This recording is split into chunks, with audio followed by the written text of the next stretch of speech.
Opie and Dopey. Two guys that hate each other. Just shut your mouth. I hate them. Shut up. Don't be unkind. Shut up, bitch. Oh, very nice. Shut the fuck up. You're a fine bunch of bullies, aren't you?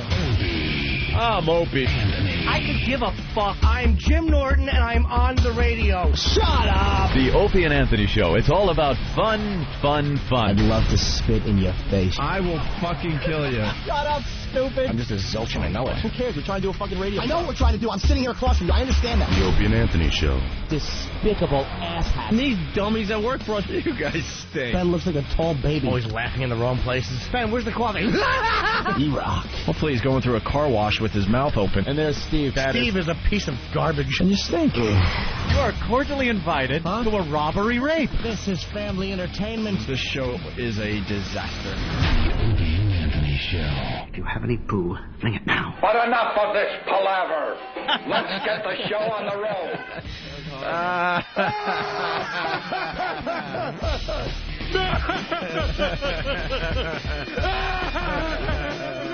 You see that jerk?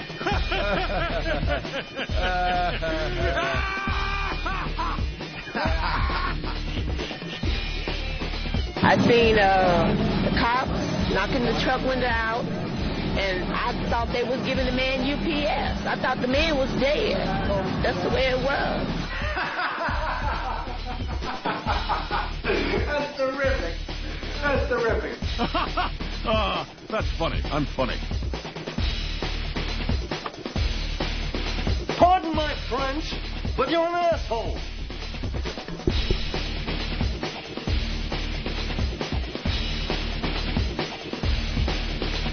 And welcome to the Opie and Anthony program.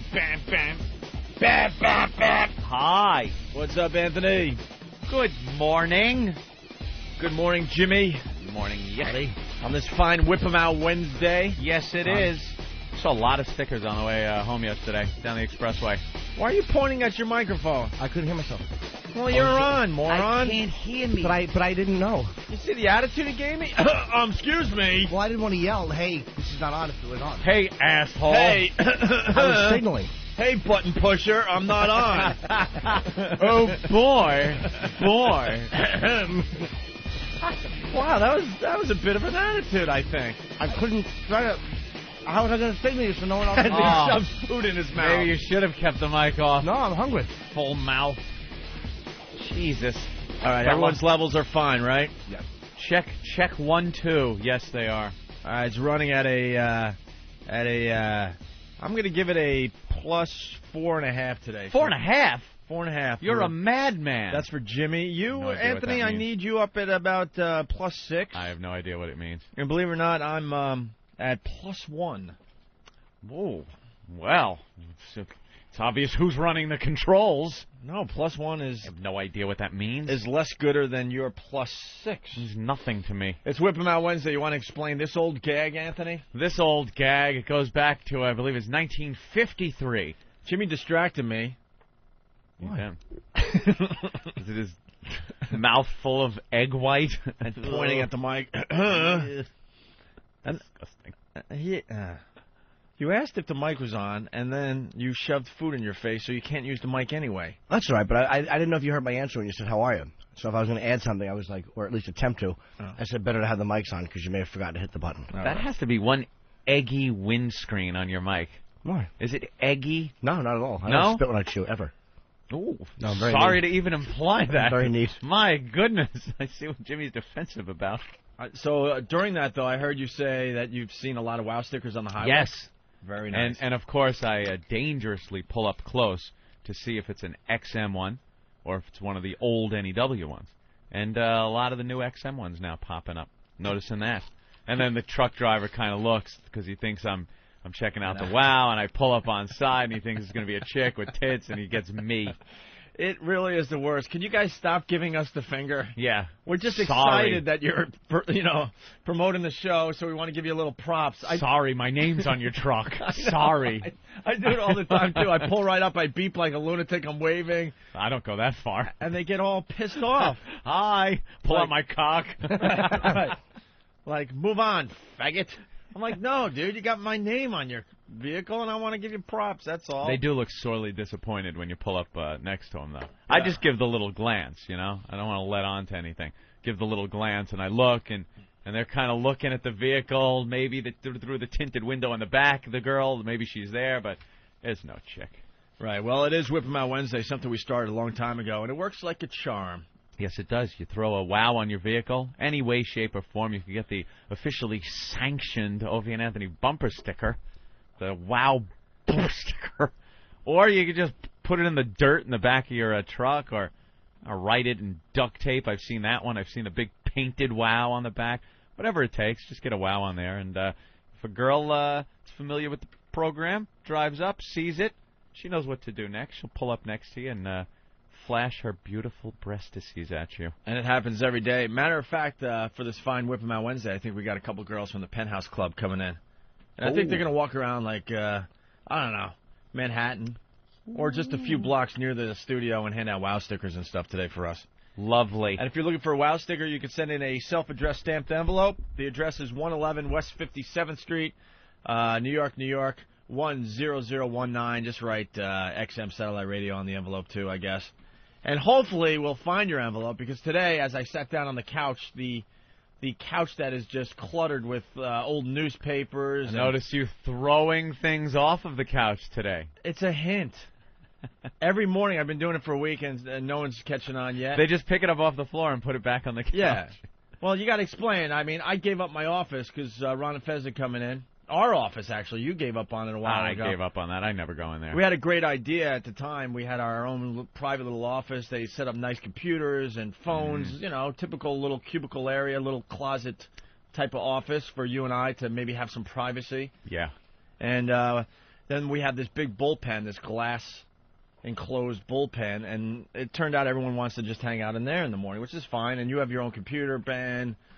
Danny's at one, Nathaniel's at one, Steve's at one, and Jimmy even has his own space. Right. No reason to go into the little office. But I decided that all I need in that area is a couch and a spot on the couch.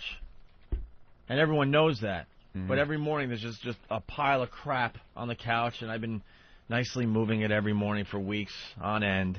Yeah, I noticed. I started this week. I'm like, you know what? Someone's got to figure this out. So I just, knock everything on the floor every morning. I've definitely noticed and I find wow mail all over the place. There was old newspapers piled up, and there was wow envelopes in between and stuff. Sorry, got distracted now. There seems to be a police chase going on in Newark. And the guy just did a 360 on someone's front lawn and almost got broadsided by the cops. You rarely see these on the East Coast, you know. The cops don't usually chase perps. In L.A., it's a huge thing. Out west, you know, you see it all the time. But here, the cops are usually told to break off the chase because, God forbid, something happens. You get sued 80 times over. But this one's good. It's in Newark, New Jersey, so I'm sure it must be some accountant at the wheel who's had a problem. Yeah, on his way to work. On his way to work. I'm certain of it. Newark. This chase doesn't seem as exciting as the ones in L.A. Well, the one, California. it was good on the front lawn. Yeah. That was good. We got too many trees for good police chases here. But see, we're not pussies. We're not pussies on the East Coast. When it comes to these police chases, you watch this footage. Yeah. The cops are going to start banging into this guy. They're not going to just follow him until he runs out of gas. You know? Well, there's a very limited time that they're allowed to chase these things. Until the second that people are put in danger, they call the chase off. Right. So they got to really end it quickly. If it gets a little too much publicity like this one's getting, then they just call it off. But they got a helicopter tracking him. He's doing a pretty good clip down a really wonderful-looking street there in Newark. We are so obsessed as a society with these chases. I love it. It's entertainment. Now where's he going? He just made a left-hand turn? Tried to make a turn. It looked like he's on an on-ramp. Yeah. All right. Damn, I hate this because it's completely distracting now. Near a cemetery, he's flying. How am I supposed to... The helicopter's having a tough time keeping up. Yeah. How are we supposed to do a show when this guy's being chased? I don't even remember what we were talking about. I guess it was wow stickers and a messy couch, right? Oh, your messy couch. Whatever. It's a dumb thing, but I just knock everything on the floor every morning now. He's on a service road. Is he going the wrong way on that service road? Doesn't it look like it? But might not be. I've noticed too my desk, which I don't really, I don't care. People Oh, put he's things going on. highway. He's going highway. What road is that? I have no Steve? idea, but Steve, do you understand he's where working this is? He's working onto the highway. Oh, Steve needs a Go mic. ahead, Sorry. Steve. I think he's if he's heading towards Newark Airport, he knows they're not going to be able to follow him, and it looks like that's where he's going. To the airport? I think so. I Who think won't he's be headed- able to follow him? Yeah, what? Helicopter won't be able to follow him into an airport because they can't go over airport airspace. Well, that's interesting. I think Steve might actually have a point there. Certainly doesn't. They're You don't think so? No, they're going to fly right to the Continental Terminal and fucking arrest him. What is Steve talking I don't about? know. That's true. That's true. I How would. do you know this? Well, you haven't heard that before? No. Yeah, I often in police chases, what they'll do is they'll head to airports because Is it the true that helicopters. you do that? often- You run to the airport because the tag on your ear is beeping, and the helicopter follows you to try to shoot a dart in your hairy big ass? If he heads toward Newark Airport, the helicopter will break chase because he's in I don't know what The the term is. helicopter can't even keep an airspace. Restricted airspace. Thank you, Derek. He's not gonna break chase. Did you hear him though? He said often. I've watched a lot of these chases. I've never seen them end at an airport. How's that happening near Oh well, airports? gotta give up. Let's just circle here over the house. It's not gonna happen. You're not a legal eagle. He was all proud of his info. I was proud of I think I'm right. The helicopter, you're right, though. He can't keep up with this, or it's having trouble tracking this car. Nah, they're not used to this, I don't think, on the East Coast. Nah, the helicopters California, anyway. they know This how is to... News Copter 7. It's not a cop. Yeah, they got some, big-breasted women up there trying to do traffic reports. I think, Yeah. They're Next in thing a you know, police she's chase. holding on for dear life. No, he's- Slow down. Right. You're frightening me. Well, technically, if they drive by a bus terminal, the guy has to give them 30 seconds head start. That's extremely accurate, Jimmy. Thank you very much. They're awful legal advice. I'm not wrong, but he's not. He's actually not going to Newark Airport. Oh, he's not? No, of course he, he's not. He just went to East Orange because now he's going west. Oh, they just try to focus on the street sign there, but, Yeah. all right, well, this He is... might catch up to him now that he's in these side streets. Damn it. Yeah, he never went on that highway. It looked like he was going to. I hope Oh, this is cool. when it ends, they use the words hail of gunfire. Greg, what's up? Hey, how you doing, guys? All right. I got the police scanner here, if you want to hear what they're saying. Yeah, let's take a quick listen. Here, hold on. Here you go. Liberty, Blue Jeep Liberty, Papa Kilo Lima, 37 Whiskey. Nice.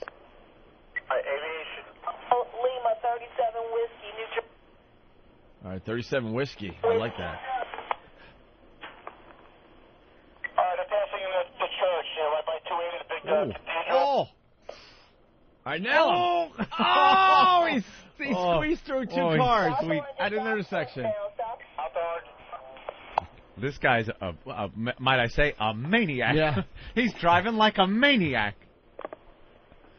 And You guys still want to hear oh, it? big, course. big, yeah, go. Big, Right. busy intersection. Oh, He he just went right darted through right the... across it. He made that No look problem. easy. Yeah. This is like watching Grand Theft Auto live, man. These are some wild streets for a chase. The they're L.A. like- chases, it's usually a lot of straightaways, highways. This They have guy, to, wow. They have to have the breaking news ID right there, right? I know. With Pull your assholes. graphic down, you dopey asses. It's the news these days. Better to get the big fucking colorful graphic up there than get the actual scene. Oh, that was close. There you go. Hit him. Oh, Shit. no. Truck, how perfect. That truck could have taken him out. Stay right there, Greg. I'm going to Nebraska for All a right, second. guys. Matt, Keep playing the scanner. yeah, Matt, what's up? Hey, I just wanted to point out that Steve's a jackass. This doesn't happen often in a police chase where they go into restricted airspace. He's talking about a shitty Keanu Reeves movie called Speed. That's where he's not. Are you getting It your doesn't happen info often. from Speed? You're getting your info from movies. It was either a movie or a news story. I don't know. See, this guy has to do 55 miles an hour. If he slows down, he'll blow up. It was just like a movie. Thank you. Just like a news story. Did they lose it? Let's go to Tony in Jersey. Tony? I was just saying the same thing. There he is. Take the bus to the airport so the helicopters cannot follow it. All right. Thank you, sir. Get out. The helicopter, did he lose the car? The helicopter, lost him in some trees. I spotted him. There he is. Keep it. All right, we got him back. Oh, another helicopter. Another helicopter knows how to do the job. That guy blew. The good helicopter. Right, that guy should be taking Vic Morrow's head off somewhere. Oh, he's approaching Nutley, New Jersey. All right. Anyone got a wow sticker? How about the Sark on the media? Don't let him get to the airport. Don't let him get to the airport. Steve says we won't be able to chase him. What a complete ass. Over. I hope he goes to the airport and these helicopters can't follow him. KDK 12 to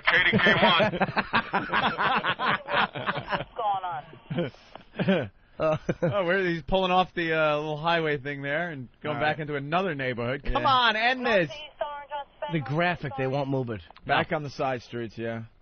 They don't know how to remove the graphic. Move your stupid graphic. All right. Oh, gosh. Can't they just put a dump truck up? Fucking let them hit it? Greg. All right, here's that. What's your location? That's for the strong-arm robbery, right? What's your location? Strong-arm robbery? Is that one? Yeah. What do you possibly steal at 6 in the morning? Oh. By force. How is he even awake? I thought they slept until noon. Oh, my God. What, criminals? Yeah.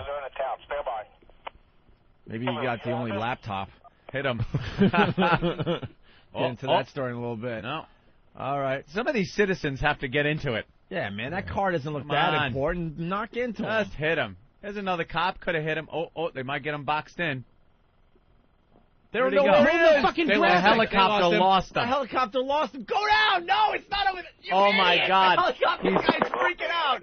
They just lost him. He's over the top. You idiot! How do you lose a guy from the air? Fucking rookies in the air here in New York. Oh, man, for the rest of the country, we're watching this on Channel 7 here in New York, and the guy is just panicking. The cameraman is panicking. California's got to be laughing. He can't figure out where it is. So what a douche. Oh, that guy is so fired. He's not just fired. He's so fired. They got him. All right, no, that's but another that shitty helicopter view. The one helicopter lost him, so they went to the other helicopter view. They're going to miss the big crash. These guys are awful. Of course. LA's got to just laugh at these people. Yeah, they're terrible. All right. Hey, we're on 21 on East Orange. I'm on 21 right now. I'm amazed that... he's going up a wrong way on a one-way. Well, that's going to get him a violation. That's a ticket. Right across an intersection without even slowing down. And I'm still amazed down Channel a one-way 7 here in New street. York is going this long with this. I know. Oh, back out onto a main road. And the graphics in the fucking way. Oh, move the graphic. God, they suck. Channel 7, you stink. All right. 5? Channel 5 is carrying it? Go to Fox 5. Fucking... Well, keep oh, wow, everyone's going within it here in New York. Yeah, this is a big special. What a way to start our show. It's a major distraction. Yeah, can we go... Yeah, look at Fox, how beautiful Fox is. Look at that small shitty graphic ABC. in the corner. Yeah, give me Fox. Go to Fox over here, too. Oh, ABC stinks. Just lost you, Channel 7 here in New York. Good job. Job well done. Good day, sir. Where are you going? He's in a park. He's in the rear of the building there. He pulled into the rear of the lot there, the Colonnade building. Are you kidding me? We got a unit behind them, behind the Colonnade. Get the helicopter over there, you... Are you... This helicopter Channel 8? What? 7. Go to 7, quick. He just pointed a weapon. Pointed a weapon. Shoot him! Shoot him! 351 Broad Street. 351 Broad Street. It's the same angle. Hey, guys, this is Greg from Bloomfield. You still want to hear it? Yes, you idiot! Pulled out a gun! Pulled out a gun! You our listeners are retarded!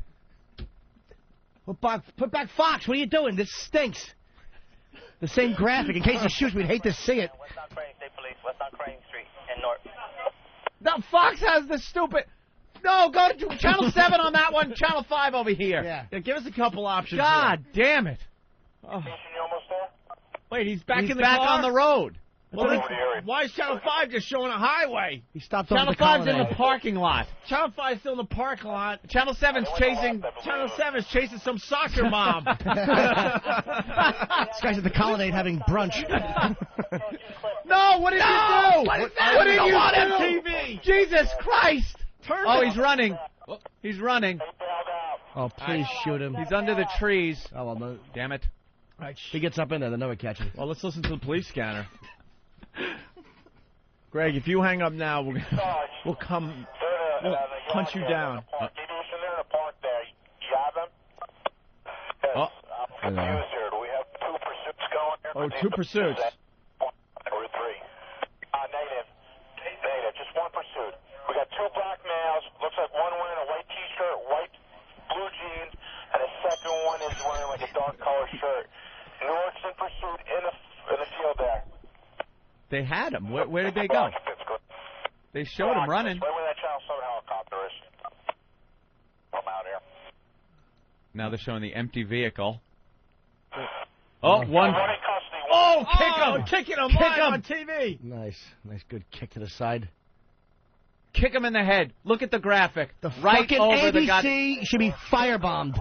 They stink. Now the thing is over, and they finally removed it. Yeah.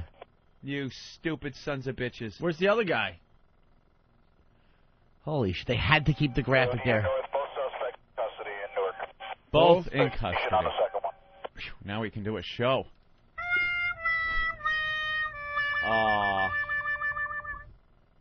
Pull him up by his dreads. Look at that.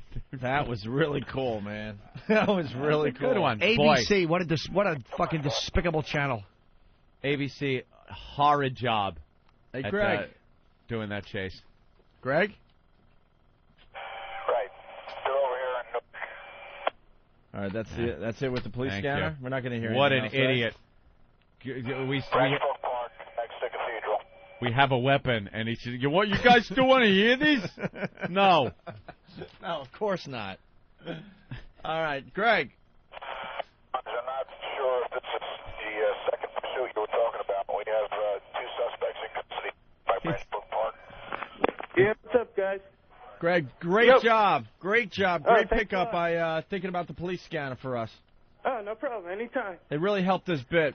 Yeah, I live right by the chase, so All if right. I had a couple of wow stickers that jump right in front of the car. All right, thank you, Greg. All right, no problem. See you. All right. Bye. Yeah. Ah, that was awesome. Yeah, it was a good one. This guy was involved in a police chase in '96. JR from West Playing for Virginia. JR. Hey, how's it going, boys? What's up, JR?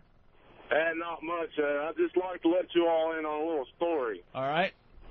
Back in '95, '96, me and a buddy of mine got really drunk and stole a state road truck, an old '86 S10. Took it through West Virginia, Kentucky, and Ohio. And when we got back into Kentucky, we had ended up wrecking about 6 to 7 cop cars. And my buddy was driving, and he decided to do the Dukes of Hazzard thing and go through the median about the time that another 3 or 4 cop cars come up through there, and we took all 3 of them out with us. He ended up flipping like 4 times in the air, and when we woke up, we had 9mm pointing at our heads. They pulled us out and beat the crap out of us. And how long did you spend in jail, sir? About 2.5 months. That's it? That's it, because we were underage.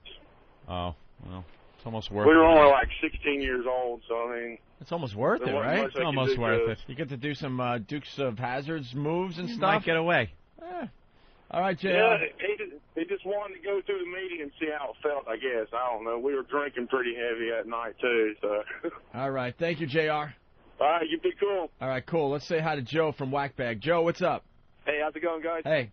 I wanted to nominate something Jim said as the line of the day. I think you guys missed it, but Anthony said something about the guys under the trees, and then Norman was like, well, if he gets up there, they'll never catch him. I laughed for about 5 minutes of that. That's horrible. That really is, sir. Awful human. Thanks, Joe. Let's go. Thanks, fella. Let's go to the Night Stalker in California. Night Stalker. Hey, what's up? Hey. Morning. Hey, Jimmy, happy birthday. Hey, thanks, man.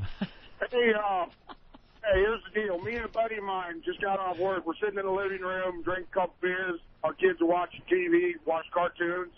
All of a sudden, they cut in with his car chase. Yeah. He stops up on a cloverleaf on the interchange. Cops are back, maybe, I don't know, 50 yards, 100 yards, something like that. Uh-huh. In his truck. All of a sudden, as it turns out, he had a propane tank in front. He opens the valve on it. He lights it. Big old fireball comes out. This dude comes fucking flying out of his car, rolls on the ground, puts himself out.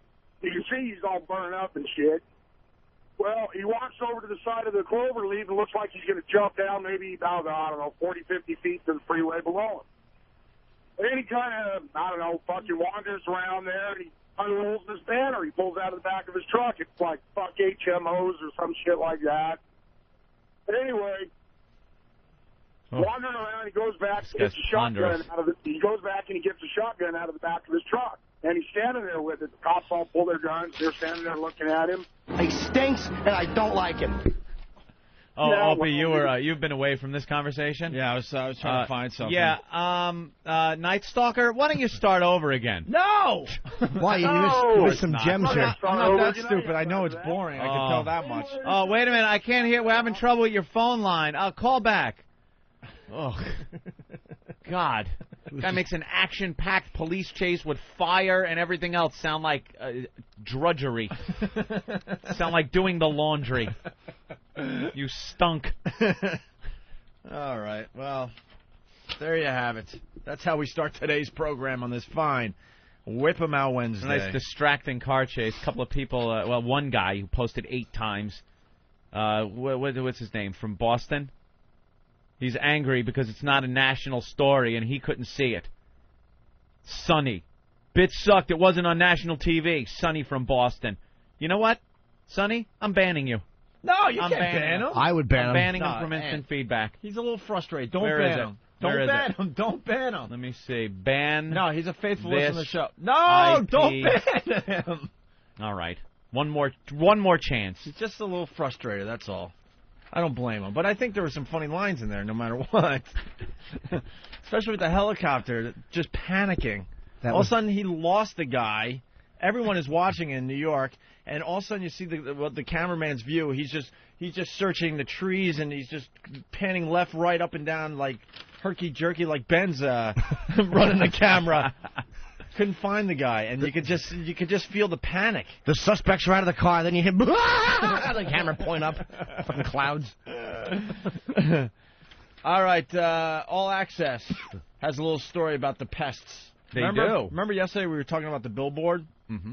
This is great. Our faithful listeners, our pests, fans of this fine radio program, took it upon themselves to buy a billboard. Yeah. Now that's a fan. I was going to say they bought a billboard for the show, but I think they actually bought the billboard for themselves, the O&A Army. Yep. And we suggested that they should contact the local media and contact the radio media, and they did just that. And they got a little press today, Anthony. Yeah. AllAccess.com reporting yesterday. The snipping between XM Satellite Radio's Opie and Anthony and WTKS Real Radio 104.1 Orlando, afternoon host Jim Phillips, escalates with the purchase by O&A fans of a billboard in Maitland, Florida, near the WTKS studios. The show's dispute started with accusations by O&A that Phillips stole material from them, then led to O&A pests flooding Phillips' show with calls and emails. The board reads, this is the billboard, Mr. Phillips, the pests win, you lose. Good day, sir. The Opie and Anthony Army. The fans involved, going by the names Chucky Arla, Dugout Doug, Boston Strangler, and Norfolkal. Uh-oh, they're getting recognition. Northcal. Yeah. Northcal, I guess, Norfcal, claim no formal affiliation with the show other than being fans. Yeah. So now the pests are getting their own press. They're getting the press. But that's pretty cool. The billboard is up on opieandanthony.com if you want to check that out. They took it upon themselves to purchase this billboard, and it's just sitting there in Orlando, just mocking Jim Phillips, who thought he was the real deal, and it turns out he's just a one-market phony. I don't appreciate this. What happened? Now, Mike, Ant, why are you so eager to ban people? Mike from Ohio? Take this. I'm banning you. You can't ban Mike. I'm banning Mike from Ohio. I ban you. You know, there are times people talk bad about us, but you got to accept that. It's the nature of this show, Anthony. I was reading negative posts about myself last night on whackmag.com. You can't ban them.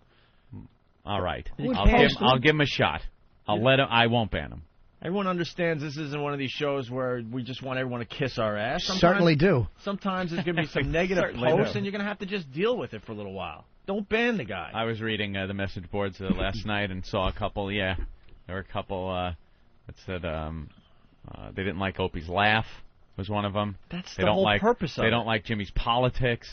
Who cares? And I don't know. I don't read any about me. I just scan right through those. I'm amazed that we actually have fans out there that don't get the basics of some of the stuff we do. Like, my over-the-top laugh is supposed to annoy the shit out of everybody.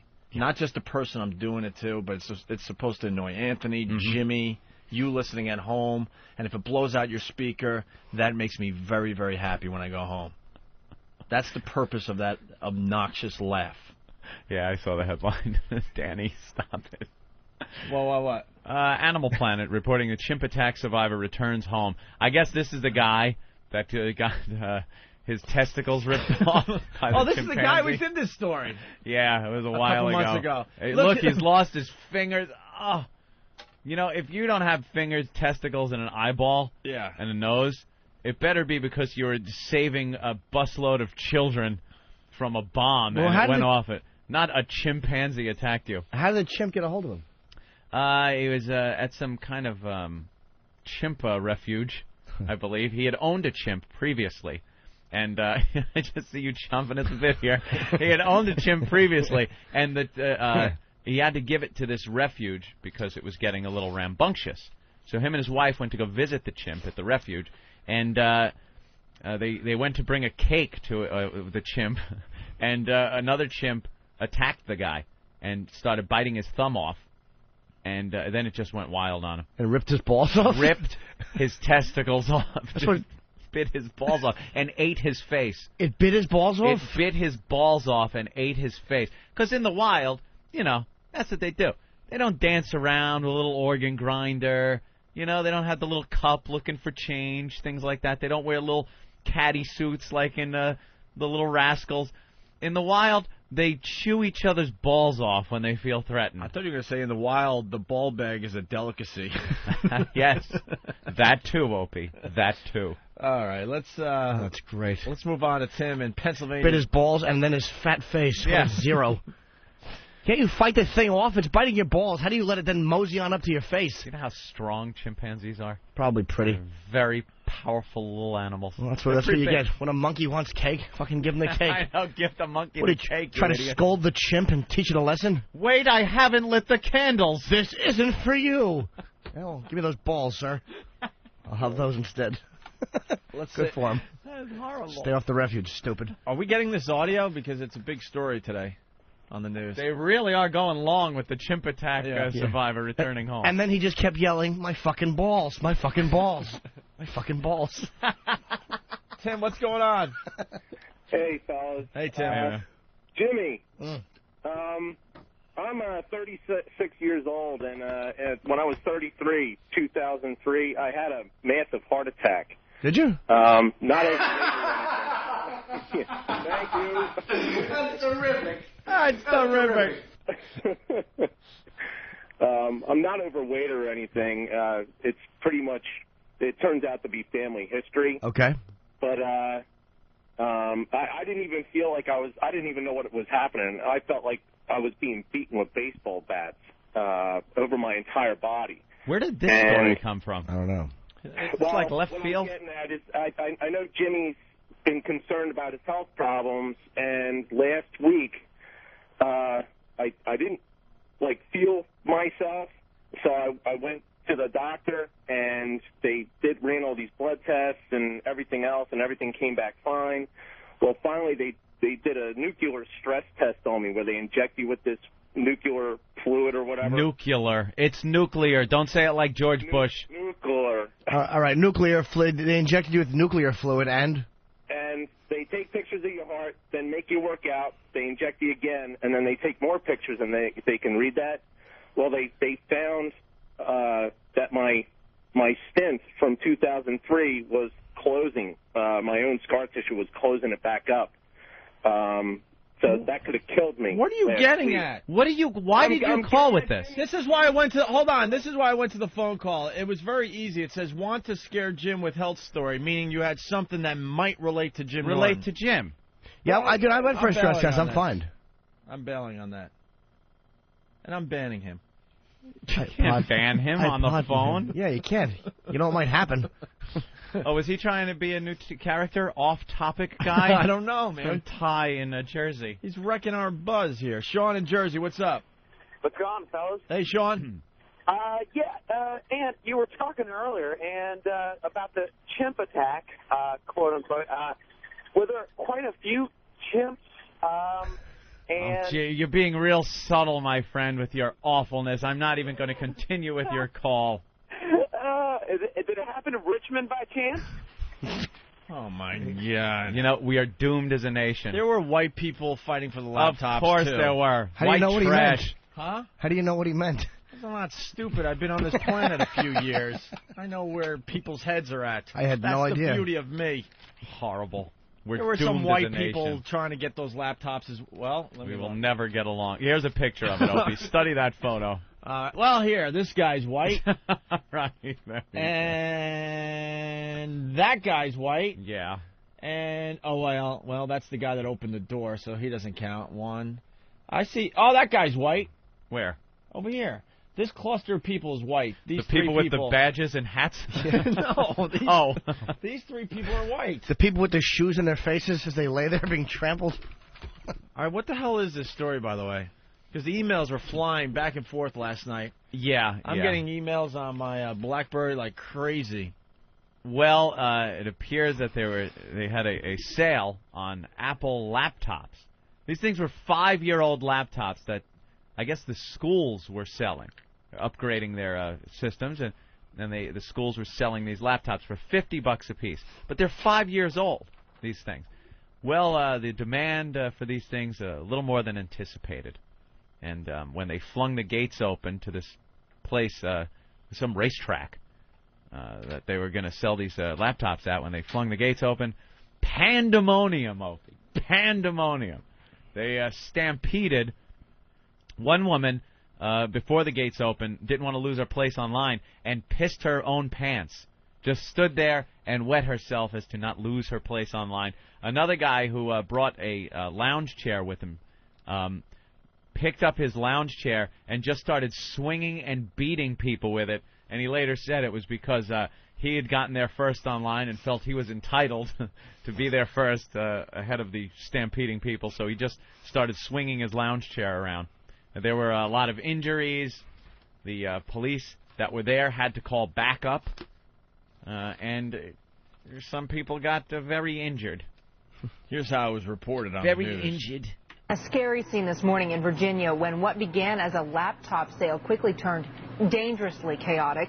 Thousands of people pushed and stampeded their way through the gates at Richmond International Raceway in a rush to buy iBook laptop computers for $50 each. The Henrico County School District had only about 1,000 of these surplus computers to sell, and Henrico County residents got first dibs. Well, none of the injuries appeared to be serious, but I'll tell you what, this was seriously scary. I guess a stroller was crushed there. An elderly man was pushed to the ground. It was very frightening for the people there. And worst of all, Lisa, reportedly, the line in this was so long and people were so intent on getting these notebook computers. One woman reportedly wet her pants because she didn't want to lose her place in line by going to the back. Well, look at those pictures. You see people crying? It's crazy. Yeah, that's pathetic. I know.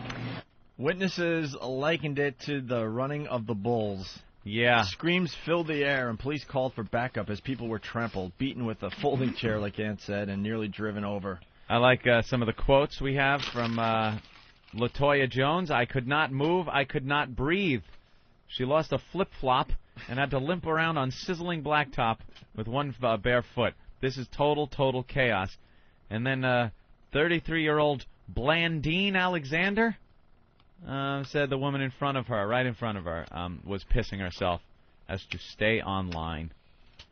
And somebody couldn't believe it.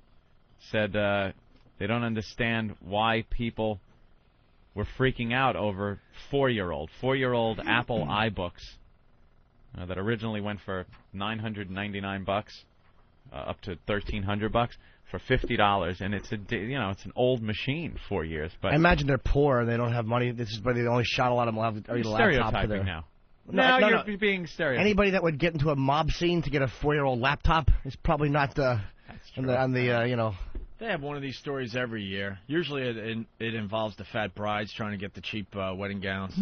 And they, tackle each other and start a stampede. Yeah. All right, another big story that hit the news, Anthony. I just want to play it, okay? Yeah. An horrific skydiving accident when a mom dies in front of her entire family. Evanston, Wyoming, family and friends watched helplessly. She was just as bubbly and happy as she could be.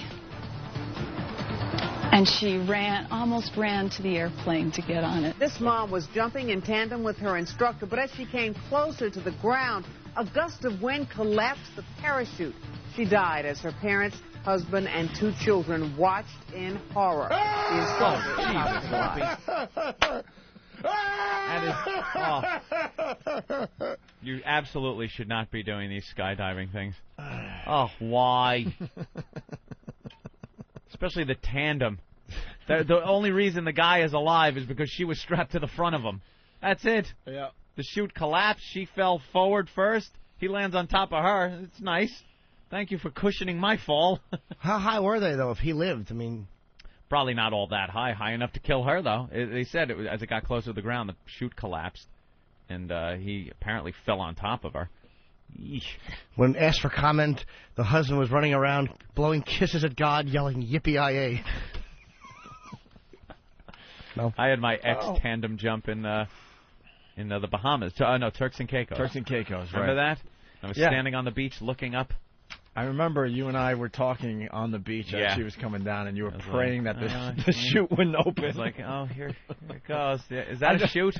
I saw it in your eyes. Oh. I yelled out, shoot. And they're like, yeah, it opened. I'm like, no, shoot. Oh, God, I remember that day. You were like, darn. Oh. Hey, it's Ken in Jersey, everybody. Ken? Yeah, I got a news tease. All right. People falling from the skies. Do you live near an airport? Could you be in danger? Stay tuned. News at 11.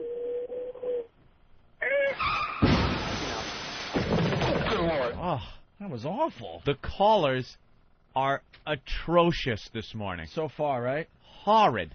You guys suck. All right, let's go to Carl in Queens. Carl, what's up? Hey, what's up, O&A? Hey, Carl. I was just listening to Stern, flipping through the channels, and thanks for the support. We appreciate it. No. Listen, I was listening to you guys. He was talking about doing a roast, and they were talking about guys that would come on to roast them, and they were mentioning Dice and Mancow, and your name came up, Opie and Anthony. So I was wondering if you guys would go and roast his big nose asshole. Why would we do that? Yeah. I don't know. Why Just would thought we it'd be do pretty that? funny. Yeah. No, we have other plans for Mr. Stern, as he says goodbye to commercial radio. That's good. I picked something. Thank you, other Carl. people plan roasts for the person? You don't plan your own roast, do you? All right. Andy, Jersey, what's up? Hey. Good. Hold on. I'm just wishing that seltzer right now was scalding tea. So what? Yeah. Got me. I always Hello? get myself. That's never not funny when your friend opens a carbonated beverage and it goes all over the place. All over. Andy, what's up? God, Hey, guys, it's Andy from Jersey. Listen, Howard was on the radio saying he invented the roast. Now you guys wouldn't have the balls to come on the show with him and Pat Cooper. We wouldn't have the balls to come on his show? Is that what's the happening roast now? him. He's such a fucking loser. I'm not sure what you mean with him and Pat Cooper. No, he said you guys and Pat Cooper wouldn't have the balls to come on the show. Oh. We have other plans for Stern, and we'll do it our way. We're not gonna play his game. We play our game always. Well, I just want to say I'm a big fan. I hope you guys fuck him really good. You have no idea what we have planned. Thanks, Andy. No problem, guys. Good luck. All right. Bye. We got secret missions all over the place these days. Eric in Florida. What's up, Eric? Hey, what's up, guys? Little Jimmy in my Hold on. Not dry off. Relax, dude. I think it's all dry. You'll be okay. Wind and moisture contains bacteria. You'll be all right. I can't. I'm kind of bummed, actually. I was really digging the whole germaphobe thing with you. Yeah. Until we interviewed Howie Mandel, and I'm like, it's just a regular guy. I just don't like gross things. You know, Howie's one of those. Oof. I saw him on the advertisements for Celebrity Poker Tour. They got that celebrity poker thing that goes on. Yeah. And they show him wearing these white gloves all the way up to like mid forearm. And he's, playing poker, but obviously he doesn't want to touch those filthy, dirty chips and the cards. Yuck. Other people are touching them. It just ruined the bit, though, because we thought we were onto something with you, and then seeing how he wouldn't even touch the door to come in and out of the studio. Now someone else had to open it up. And then he, like, strategically went out the door, like, sideways. It was really... Yeah, didn't want to touch anything. It was really interesting to take a look at. Very inconvenient lifestyle. No, I'm a little kooky, but not like that. Eric in Florida. Eric? Hey, guys, what's up? Hey. Hey, I wanted to know if I can find out where that sign was. I called one of the local news media outlets. Yeah. And I told them if I can get the location, they said they might go down and check it out and put it on TV. The Billboard in O-Town? Yes. You can either go to opieanthony.com, I think there's info up there, or go to whackbag.com. Okay, and I also want to make a joke about that monkey. I think if the guy would have given him his gold watch, he'd probably still have his balls. And he tries a pat from Munaki. Didn't work, sir. All right, let's say hi to And Bill. never try a joke after saying, I want to try a joke. Yeah. Just fucking do it. I want to try out some, what is he, like a hip comic? I want to try out some new material tonight. This next piece is called... It's written down on a pad sitting on a stool next to him. What do you got? It's a stupid movie again. Can Bill Murray do anything that doesn't suck lately? What a bore he's turning into. Well, I might be wrong about this movie, I'm starting to think. Wait, you saw it, though? I saw Broken Flowers. How could you see a movie, say it sucks, and then say you might be wrong about it? It's one of those movies, a couple days later, you start thinking about it, and I'm starting to think. You're starting to think. Give that up immediately. It's kind of, it might have some intelligence to it. Oh. You might have to think about the movie after you leave the theater. I don't like those. Kind of like other movies I've seen in the past. Like any? Like that Crash movie. Oh, Crash. Very thought-provoking after you leave the theater. Yeah. But Broken Flowers is another Bill Murray movie. His latest thing is to, I don't know, sit around for an hour and a half on screen and barely move and barely talk, and everyone is calling him brilliant. A genius. I don't get that. Like, I liked Lost in Translation because I thought I thought the filming of it was spectacular. Oh, is that why you liked it? What is it called? The cinematologic? Cinematologic? Cinematology was great. Cinematography. Cinematography. Cinematography was great, you know, but he barely acted and barely moved, and, you know. Scarlett Johansson was there. And he's doing the same thing in this Broken Flowers. Big thing in that movie. And basically it's a movie where he's trying to find this son that he might have, so he's going back and visiting with 4 or 5 girls he used to go out with. Mm-hmm. And the reason you should see the movie is he goes to see Sharon Stone. He used to go out with Sharon Stone. Yeah. Sharon Stone's not home. And this little girl is. She's 15 years old, I guess, or 16 in the movie. Mm-hmm. And she has a little pink bathrobe on, and she's chewing gum, and she's got the big, you know, hoop earrings and stuff. Looking very hot for her age. Jeez. You're a pervert. I guarantee, you know what? If you see this, Anthony, you'll be right with me, and so would everyone else out there. Want to get Opie up on pervertedjustice.com. Who's seen Broken Flowers? Help me out with this. So Broken Flowers? Is that alluding to that whole thing? I don't know. So you know, he's waiting for Sharon Stone to come home, and so he could kind of quiz her and figure out if this son that's supposedly trying to find him is hers. Uh-huh. You know, because I guess this kid left home to go find his father. Yeah.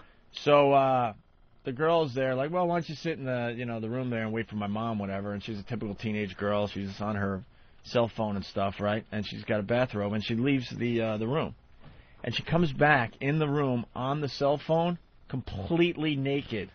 What? Where the whole theater, you could almost hear the whole theater just go.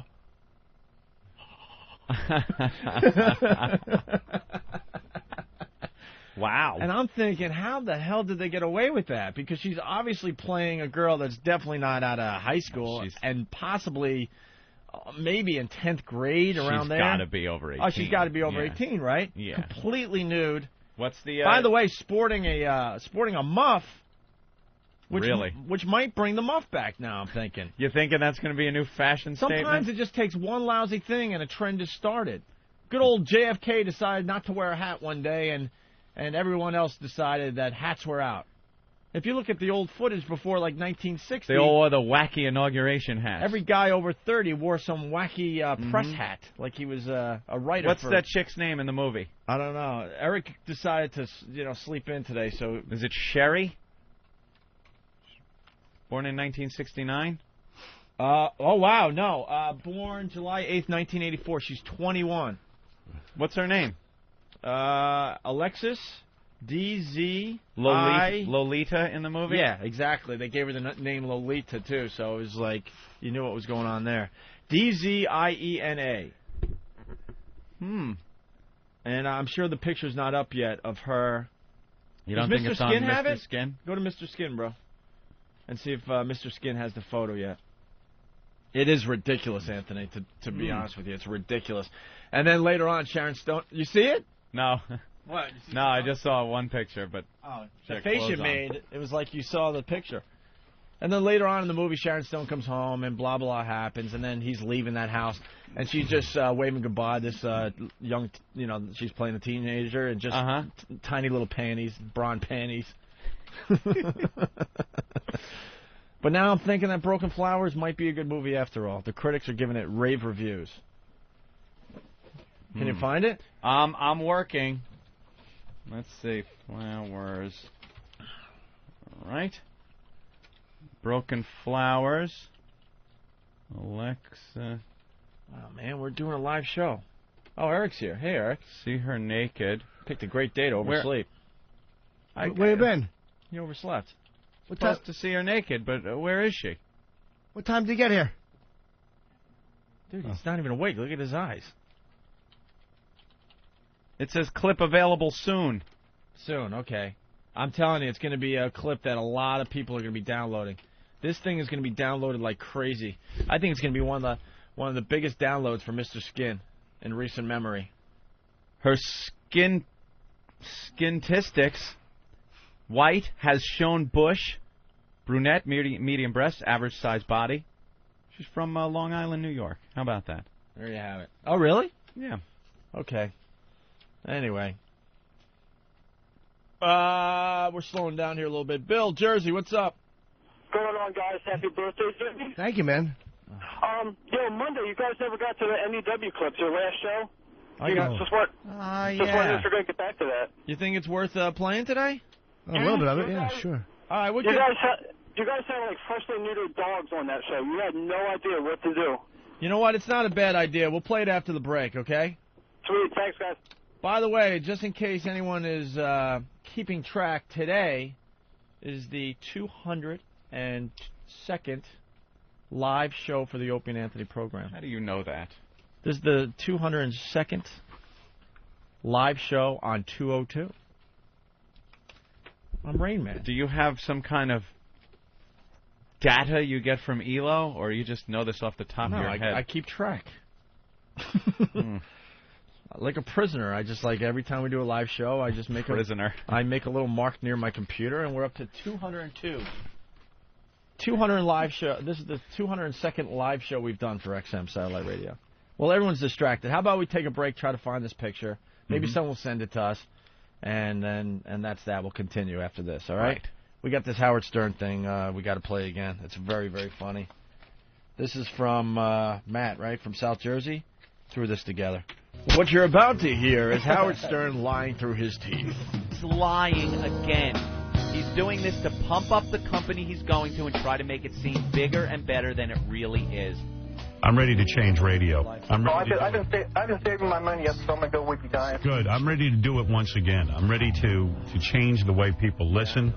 And change what they listen to. We're already doing it. It's being done. And that just drives him nuts that he isn't the first guy to do it. Being done already. This is why I hate radio. There's a bunch of liars out there that will just spew shit. Liars! And then their listeners will believe it because their hero is telling them that. Liars! What you are about to hear is Howard lying through his teeth. Sirius went from 600,000 subscribers to over 3 million already. But basically, these are the numbers that are available to anyone. XM has 4.4 million subscribers. Sirius has 1.8. But yesterday on Howard's program, he said this. Yeah, but I'll tell you the truth. Here's what happened. I'll tell you the truth. Sirius went from 600,000 subscribers to over 3 million already. He is insane. Can somebody have this man committed to an institution before he hurts himself or somebody? He has obviously lost his fucking mind. 600,000 subscribers to over 3 million already. You want to know why? Series went from 600,000 subscribers to over 3 million already. 3 million already. 3 million already. 3 million already.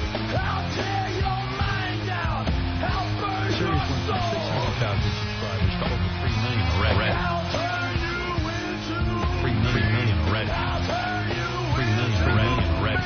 Series went from 600,000 subscribers to over 3 million already. 3 million already. He has obviously lost his fucking mind. Ben's hog is just big enough for my baby. Well, I do have big tits, goddammit. God damn it, what nice. Whippamow Wednesday. Whippamow Wednesday.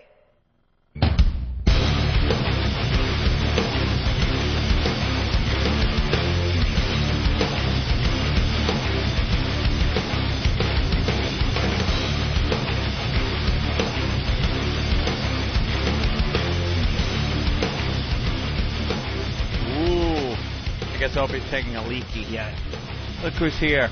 My pal Adam. Hey. Good Hi morning. there, pal. How are you, champ? Good. Yeah? Yourself?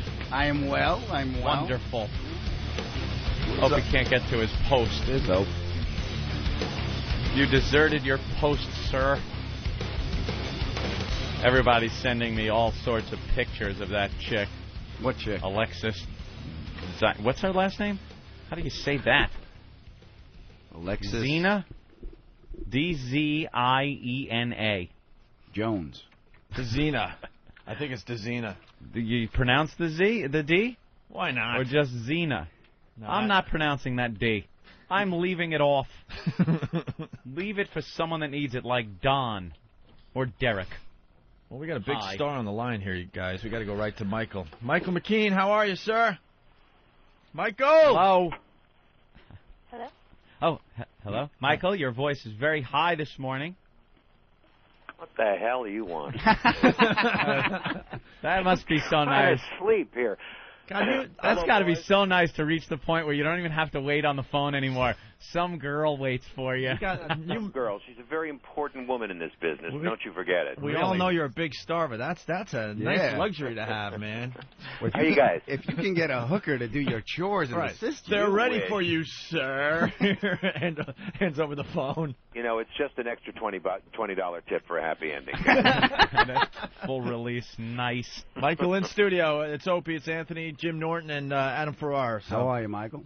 I know Adam, don't I? Yeah, we did the Rhino roast together. Absolutely. Good to hear from you. You were funny. Thank you, and so were you. No, you were. Thanks. I remember only the funny ones. That's just the great thing about getting old. You get very selective memory. You don't remember the people who bored you. Only the good ones. Getting old. You consider yourself an old guy these days? Well, I have like almost a white beard now. I grew a beard for this play I was doing in Williamstown, Massachusetts. And you know, when you start talking like your dad, that's one thing. But when you start looking like your dad, oh really? Yeah. I look very goatish, but it's made the rest of me look slimmer. So I guess it's working. Hey, why do you guys do plays? I know that's such a general question, but from time to time you see these big movie stars like yourself, and all of a sudden you go off and do a play, and I'm thinking, why not take that time to kind of just hang out and wait for that next big movie or TV show? Because doing plays is more fun than hanging out, especially if you get to work with people you like. And have you ever been to Williamstown, Massachusetts? It's paradise. It's awesome. A little muggy, but you had a little muggy here over the weekend in New York. Is that Western Mass? Yes, it is. I hear Western Mass is I beautiful. saw Michael do a great job in the Woody Allen play.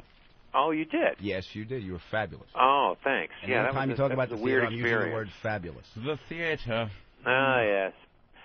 So they're all very artistic, Opie, and they got to let that out. You know, I think sometimes you it's not guys all about should the do paycheck. you guys should do some theater on the air. You should do like the brothers scene from Death of a Salesman. Good I think one. that would be great with you guys. I want to be Biff. That's not a bad idea. We'll just Biff get and scripts. Happy. We'll get Which one of scripts you is colder? Which one of you is more emotionally cold? Oh, Opie.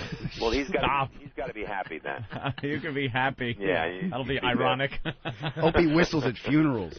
All right, get the script. We'll do that on the show just for you. Yeah. It'll be awful, but it'll make for some good radio. What the hell are you working on these days? Well, I'm here to tell you all about a show that starts Friday on the Independent Film Channel. It's called Hopeless Pictures, and it was created by Bob Balaban, and it's this very kind of twisted, dark, and yet very jolly show about Hollywood. And it's very funny, and we got a lot of great people in it, like Jennifer Coolidge and Lisa Kudrow and me, and Balaban and Rob Reiner, and just tanks and tanks of funny people. And it's a very good show, and you should watch it. Damn it. There's the plug. The plug is done. So let's talk about something else. A plug for Hopeless Pictures. No, it sounds like it's a very funny show. It's a little on the nasty side. So if the kids are under 10, they can't be watching it with you. They won't want to anyway. Are you sick of Spinal Tap questions? No. Go ahead. Did you guys know that it was going to be just such a cult That it would thing hang in there? when you guys were writing it? 20 some odd years I know. later. Did you think you were onto something? Did you feel like you were in like that creative zone when you guys were creating that movie? We just knew we wanted to kind of do it a certain way, and we also knew that it was hopeless that it was going to be a big hit in the theaters, and of course it wasn't. It didn't really achieve its life until Oh, really? video. Oh yeah. I mean, at certain places it was big in New York, it was big in Los Angeles. Well, it was medium big in Los Angeles, and it was huge in Boston for some reason. Probably because there's a couple of jokes about Boston. In it. Right. But for the most part, the competition was Ghostbusters and huge comedies like that. So it really wasn't until video rental kind of settled into a financial groove around the mid '80s that it really took off. And it's nice that I think we did build it with some shelf life, so it wouldn't become immediately dated. And it's nice, it's nice when young people come up to me and say, that they just saw it for the first time. The kids. Well, the kids come up to me. Well, one of the things I do on a regular basis is talk to a lot of bands, and man, even the newer bands, they all will refer to that movie. And they're all watching it on their tour buses and in their vans. Yeah, well, we hope it's never gone away. We hope it captured some of the grotesque joy of being on the road. It just hit it right on the head. And I was on the road in another capacity once, and with another band years ago, and I saw a great little tableau, which was exactly what life on the road is. The drummer, had arrived late at the hotel, and I came upon him sitting on the bed, eating potato salad with his toothbrush because he had neglected to get a fork. I said, "This is the road. This is the road." That sums it up, man. Yeah. I've eaten Chinese food out of the ice bucket because I didn't have a bowl. That's just sad. Yeah. Thank God there was no one with a camera. Yeah. Yeah. Were you in a band? This was actually a band that I was in with David Lander, who was Squiggy on Laverne and Shirley. Uh-huh. We had a band called Lenny and the Squigtones, and we actually put an album out on Casablanca Records, which was the big disco label. It was Donna Summers and Village People's label, and it was kind of a disaster. But we toured. We played like 26 dates, and it was kind of fun. But it was Lenny and the Squigtones were on tour. Yeah. We were on the show, too. Was it really? Yeah. We did the band on the show a couple of times. I don't recall that. Yes. Interesting. Yeah. Well, I recall that, Anthony. You recall Lenny and the Squigtones? 2, 3. So one of you has better recall than the other. Uh-oh. Is this one of Lenny and the Squigtones hits? We have a master computer here at XM. We have everything. Moonlight does funny things, I've heard the wise man say. When you're in love, your moon shines every day. You don't even care if you're living or you're dead. You're the creature without a head. Yes, the love theme from Creature Without a Head. And you toured it. Nice. In that tree. Do you guys have groupies? You have, quote unquote. Yeah. Yes, we did. There were a lot of heavy women who wanted us to sign their body parts. Yeah. We went another way with it. Out the back way, as a matter of fact. Anything else planned with Christopher Guest? Yes, everyone's gearing up for a film that we're starting. Well, they're doing it now. Chris and Eugene are working on the scenario right now, and Chris is working with the designers and starting to shoot in October a new film called For Your Consideration. And what will you freaks be doing in that one? Well, it's kind of peripherally about the movie business, but it's more about the people in movies and theater and high hopes and dashed dreams and all that crap that we go to the movies for. It's going to be great, and it's every bit. Catherine and Eugene and Parker Posey and the usual suspects. The whole gang, Coolidge and. Yeah, how do you get into that fraternity? You got to be good at it, I think. Chris is being plagued by very, very well established actors coming up to him and saying, "I'd love to do one of those things," and realizing that they've never improvised with anything before, and it's just it takes a little whinging. But I mean, you guys do this. You guys do this every morning, don't you? You don't have a script. Yeah, so why can't we be in one of the movies? Well, I'll put your names in, but I don't have high hopes. Yeah, I don't either. Hey, what are the odds of a sequel to Used Cars? Well, let's see. I think we're all still alive. Even Jack Warden, who was kind of, he's still around. How about Frank McRae? He was one of my favorites. Oh, isn't he great? Yeah, he's hilarious. Yeah, he's one of those guys who was always when he looms on the screen, you go, "Oh, we're going to be okay for a little while anyway." He's a very funny actor. You know who's great in all the movies that Chris has put together and stuff? Goddamn, Fred Willard. Oh my God. Well, I've known Fred for 30 years. He is a very strange man.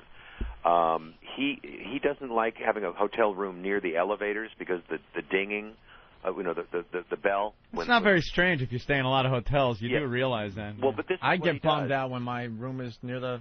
But this is what he does. He travels with little tools, and he disables the bell on the floor. He goes and he takes the panel off, and he kills the bell. But he fixes it before he leaves the hotel. That's nice of him. Yeah. So, Fred is a very practical lunatic, and we love him.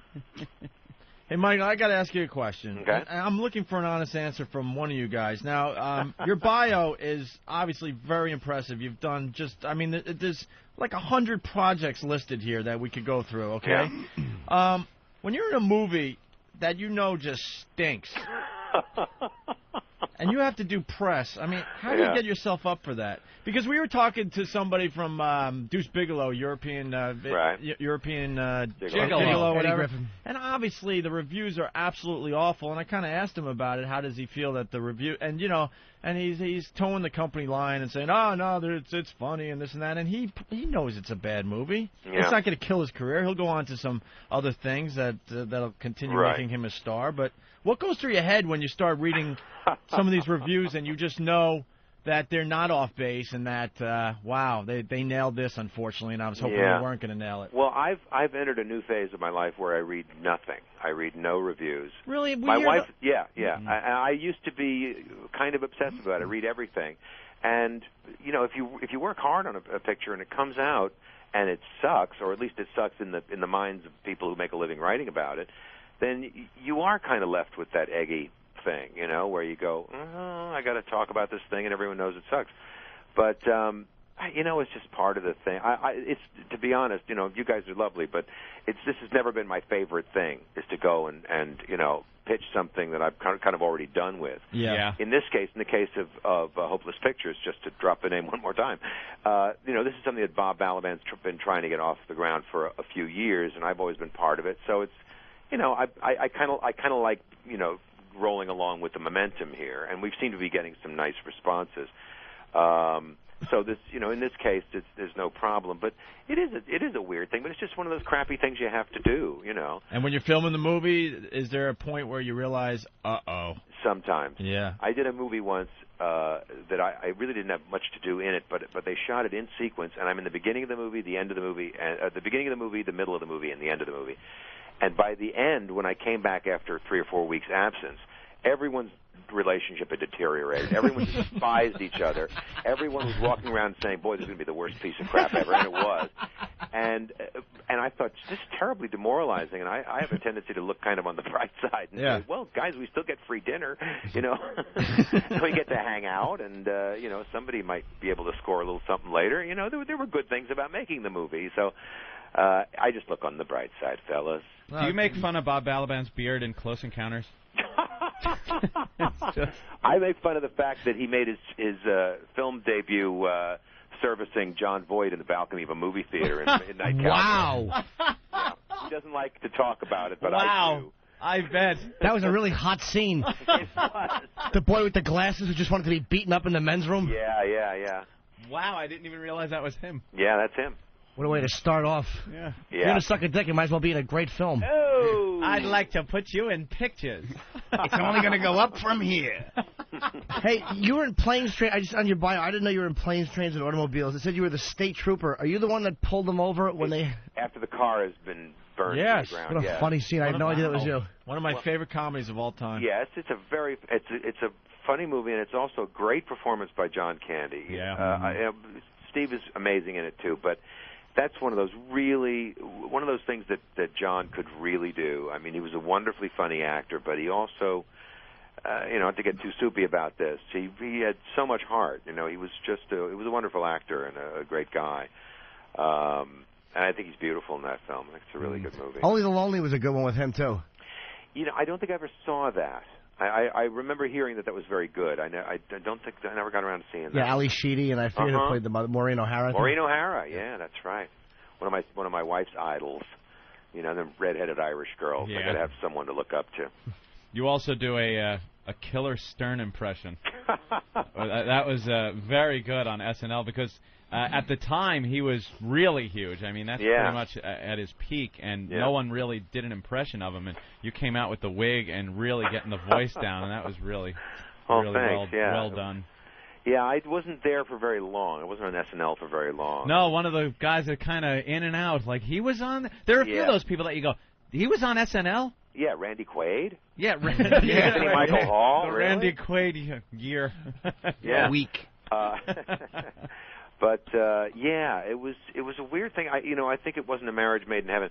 I think the time to do SNL is when you're under 30 and hungry. You know, and I was over 40 and didn't give a crap. So yeah, that's me.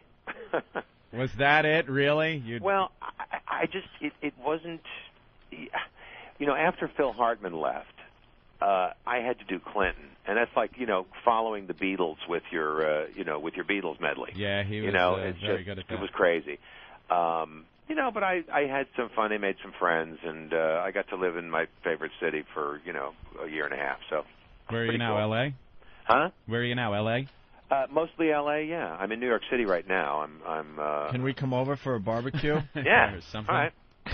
We need celebrity friends. The dog won't like you. A lot of our celebrity friends have blown us off since we blew up our radio career, so we could use a few new ones. So. Oh, okay. Well, we'll talk. We'll talk later. We have Jay Moore.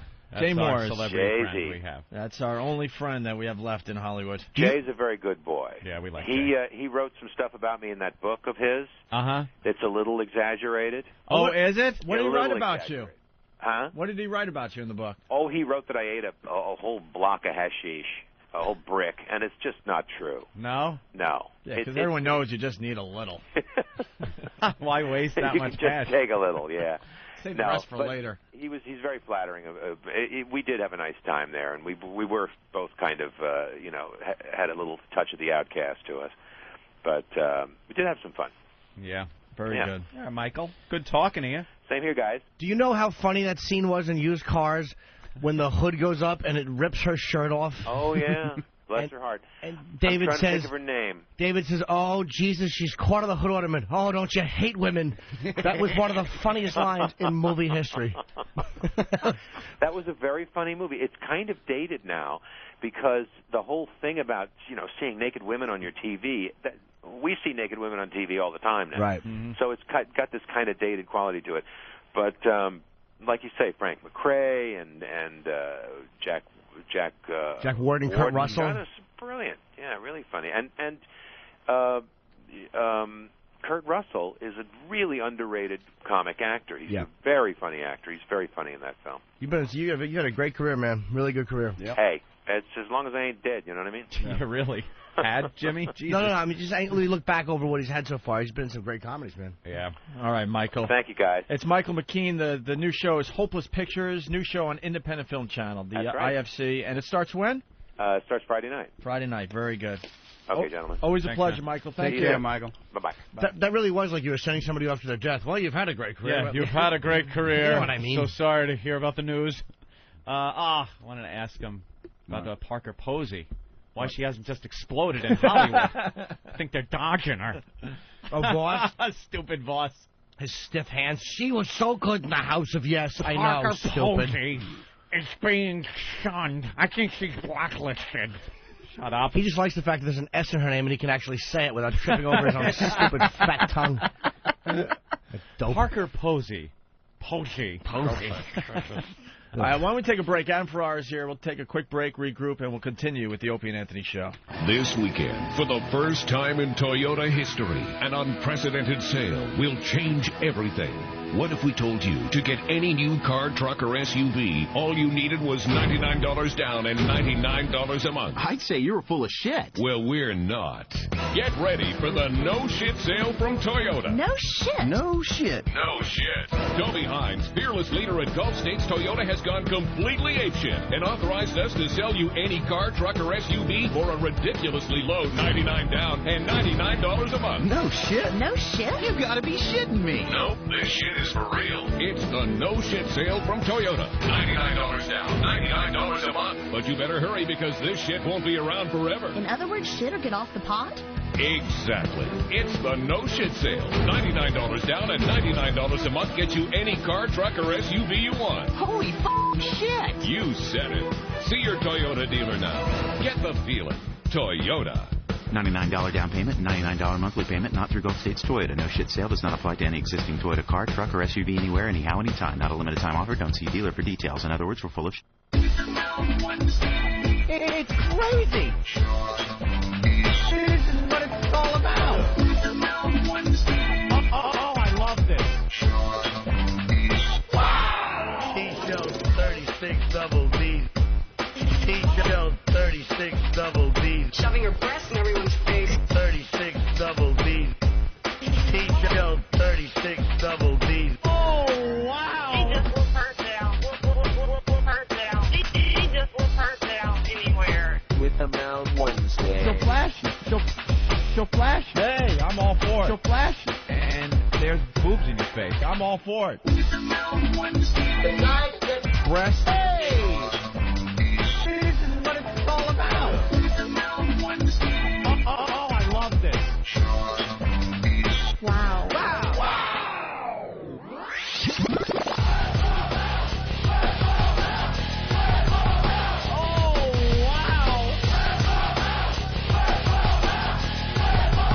Whip them fuckers out. This is fantastic.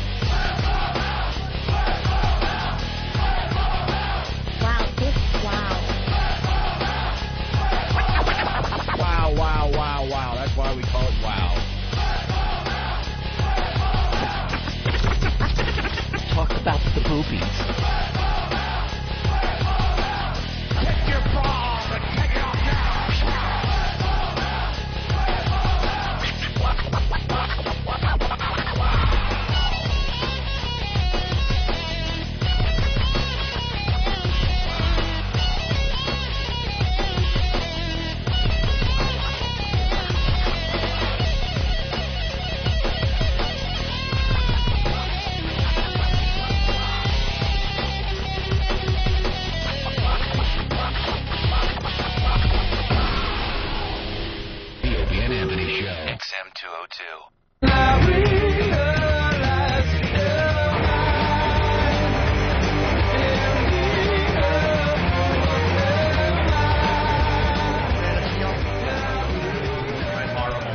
Do that tomorrow. Just anger.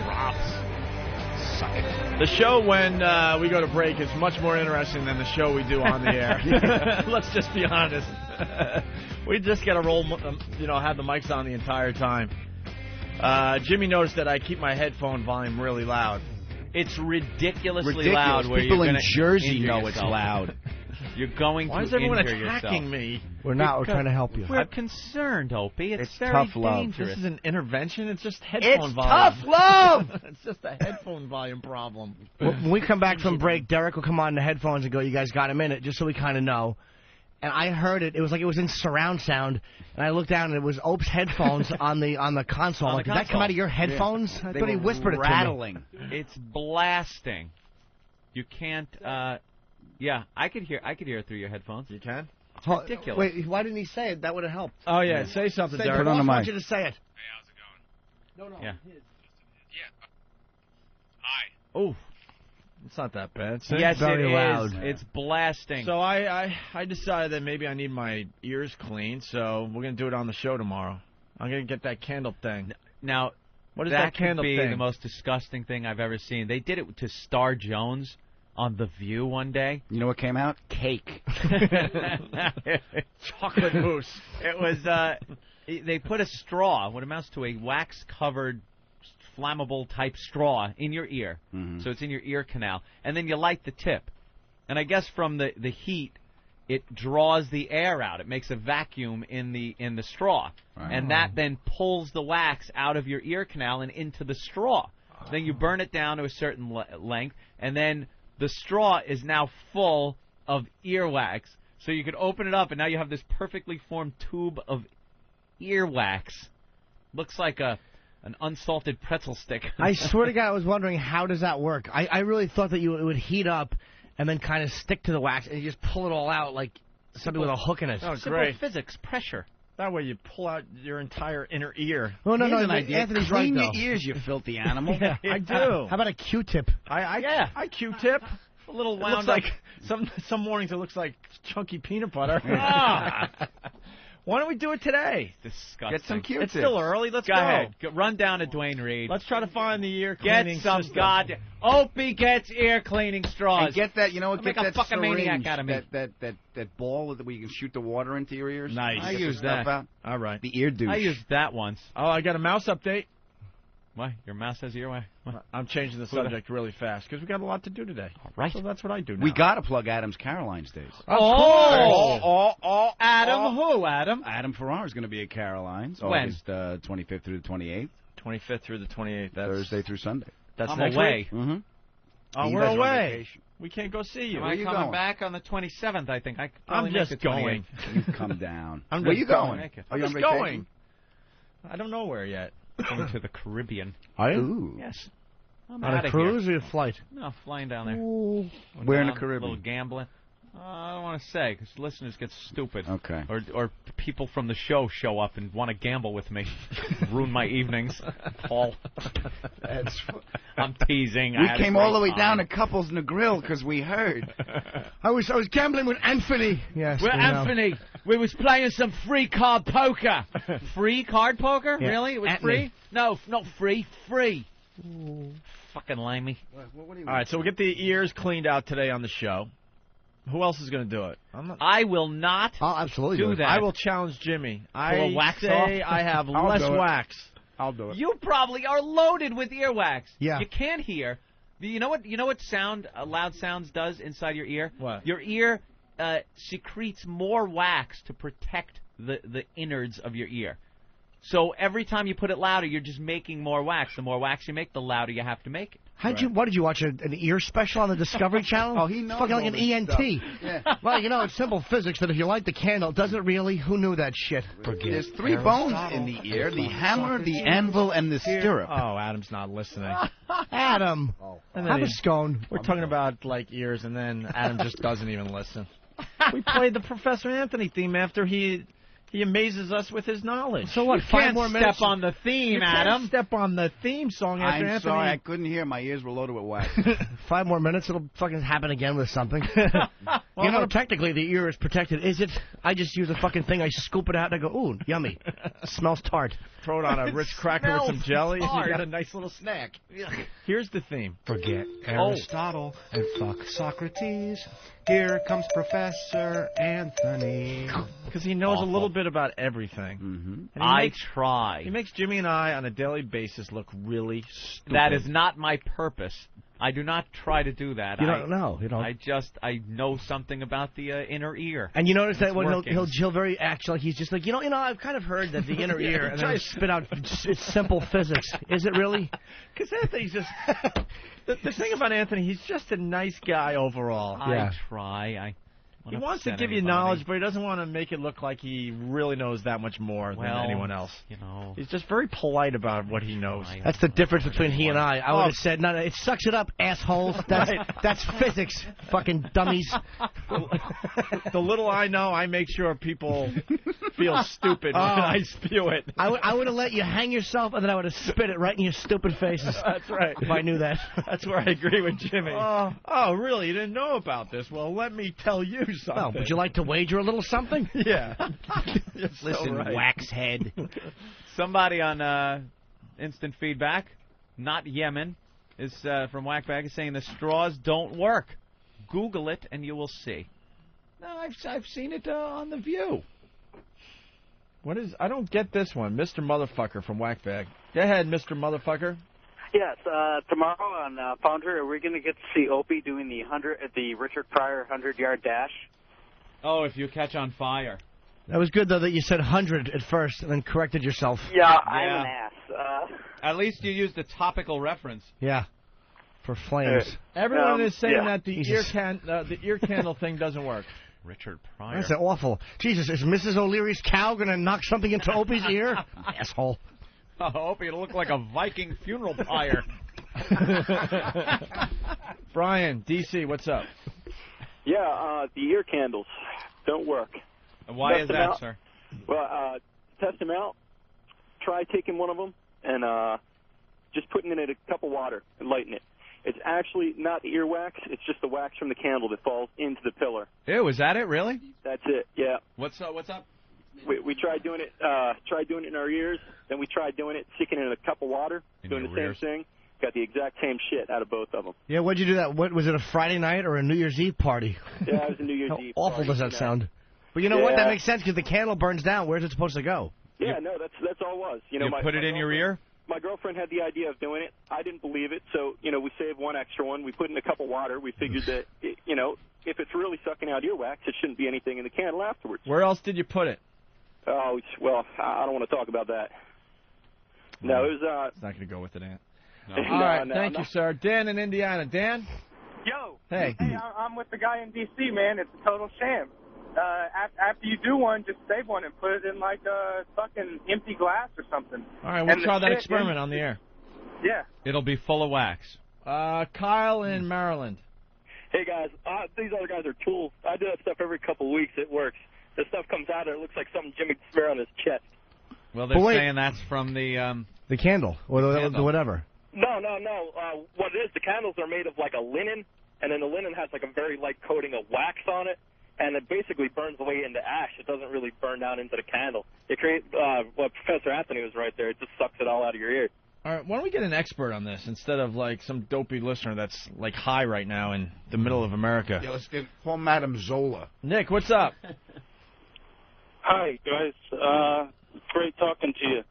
I've been listening to you guys since you were at WNEW. I love your show. You're a speech therapist? That's right. You really can't speak very well.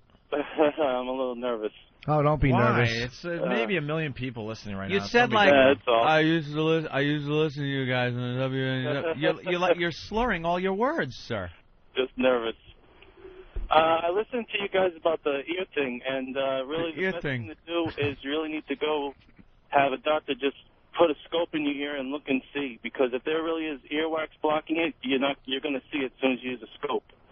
And then if there is a chance you have the earwax, then the doctor would take it out. But otherwise, with exposing yourself to such loud noise every day, there's a good chance, you don't want to be inflicting a hearing loss on yourself. So you're a nervous Nelly. Well, I had an ENT look at my ear, and he said that I had a little bit of wax, and he took it out. All right. I'm a speech therapist. Okay, now we're going to work on a problem you have with pronunciation of the P. So just go. All right, thank you. Let's go to Steve. The unique speech therapist. Steve, Fort Worth, Texas. What's up? It's like Voss being a speech therapist. You there? Your problem with your S's. You have to put 5 marbles in your mouth, not 4. Dope. Steve, go ahead. Okay, hey, first time caller, long time listener. Hey, the bid on the Toyota, is that a real commercial or a fake commercial? Of course, it's a real commercial. Now- Getting all the big sponsors on our show now. Satellite radio, man. That's right. Let's move on. James, Tennessee, what's up?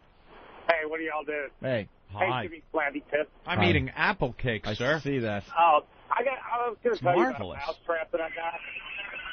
Shit. Sorry, my CB radio was on. CB? Yeah, I'm in the truck. 1976 just called. Yeah, oh, thanks a lot, pal. Spitting. Hey, I was going to tell you about a mousetrap that I got, and I'm sending it to you. It's an electronic mousetrap. Remember Ghostbusters when the ghost got caught in there and beeped? Yeah. This thing is electric, and you put the peanut butter in, and you never have to change it because they don't even get to the peanut butter. They walk into this trap, they get electrocuted. Oh, I love it. That's what you need. An electric chair for mice. Look, it's got a little door on it. You just pop it open and just put it in the trash. That's Send it. Send it. I have a mouse update, by the way. They're going to find Opie dead with his fucking hair sticking straight up and his finger in a fucking mousetrap. That's good. Don't send it to him. The smell of peanut butter all over the house. Yeah. Or they're going to embarrassingly find him with his pants down and his cock in the trap. But I'm telling you, one of my friends runs a hardware store, and he gave it to me. I caught like 8 the first day, and every time that they went in there and got electrocuted, the little light would just start beeping red. Where the hell did you live, sir? In a cancer lab? Anyway, punch down. I am sending it to you. All right, thank you. All right, see you. You would think I that gotta would tell burn you, him or something. my new hobby, my new obsession is catching mice. That's great. I never realized how much fun it could be. Really? No So life. I swear to God. You don't I'm up to 6 that I've caught in my fine apartment. How have you caught them? Just regular traps? Well, I started off by just catching them by hand. You know, just... Really, you know, grasshopper? You're just running around? strategically getting things in the pails, and they go in there, and then I get them, and then I release them, and then someone had to tell me that they leave urine behind to find their way back. Is So that I it? think I might have been catching the same mouse over and over again. That's why the hookers keep coming back to Jimmy's apartment. They just show up at the door. So then I used the... Led right up to his chest. I put peanut butter on my face and then just crawl up. Piss. So then I used the same technique, caught the mouse again, and then tied them in about 4 or 5 bags to suffocate them and throw them in the garbage. That's right. That's what I did, Adam. Opie's happy, humane way. Well, Killing mice the can't chew their way out of plastic bags. I mean, it's a good thing you did that. He's fucking chewed through granite to get into your apartment. Oh, But that bag got him. You make fun of me, but something happened because that mouse never came back. Not only did he come back, but he got 40 friends to come with him. This idiot thinks a plastic bag will stop us. Come on, boys. Was he wearing a derby? I like the way your mice talk. Come on, Worm. Oh, I don't think he came back because I was mouse-free for a very long time. Maybe I just scared the little fella. Maybe. So then I went to the mouse traps, and I got one. I got one good over the weekend with the mouse Cut trap. it in half? Bam! Oh yeah, cut him in half. Broke his little mouse spine. But you said you got 6 of them, but they're still there. There's still more. No, I caught another one last night. If you think you have 6, you have 60. Yeah. You're infested. You don't see them all. And how do you know they're different mice? How could you tell one mouse from another? Well, the last 2 I caught. I know. It's like, there's mouse number 5 right there. Well, I think when you cut them in half, you can identify them. No, Well, you know he's not coming back, but if you think you have 6, I don't know how you're counting. That one was dead. Unless they're all standing there in formation in the middle of the room. Did Steve try to help people when it ran in? He jumped up on a chair. So, no, I got one with the mousetrap. Split them pretty much in half. I was very happy. Holy shit, you ever see a mouse come apart like that? And then I had a mousetrap, Adam. How the mouse nibbles, man. He's laughing at you. Then I had a mousetrap that I had a real tough time setting Right. the last couple days. I almost broke 3 fingers because I kept setting it off. And then I decided I needed to put granola on the mousetrap, and that went flying all over the apartment. So then granola mice. You're catching mice with granola. So then I threw the mousetrap against the wall, all pissed off, and I said, "I'm done with this." Because the mouse, the new mouse is. Go ahead. What? Just giggling. Just picture you sitting there with apple spice or maple syrup granola. What will the mice like? Those are rat traps you have. Mice traps shouldn't be snapping your hands. Those are big. You're going to catch like that giant kangaroo. That boxing kangaroo. Adam, just let him go for a while. I'll just sit back. A mouse is attempting to bring outside Mises into this situation. Oh. You like peanut butter, Doc? You stay out of Opie's apartment, you hear? You stay out of Opie's apartment.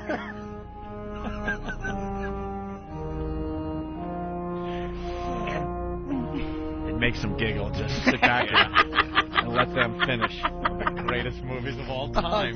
Fantastic. This could be the 100th time they've done this. Snap a mousetrap on your fingers, did you, Grady?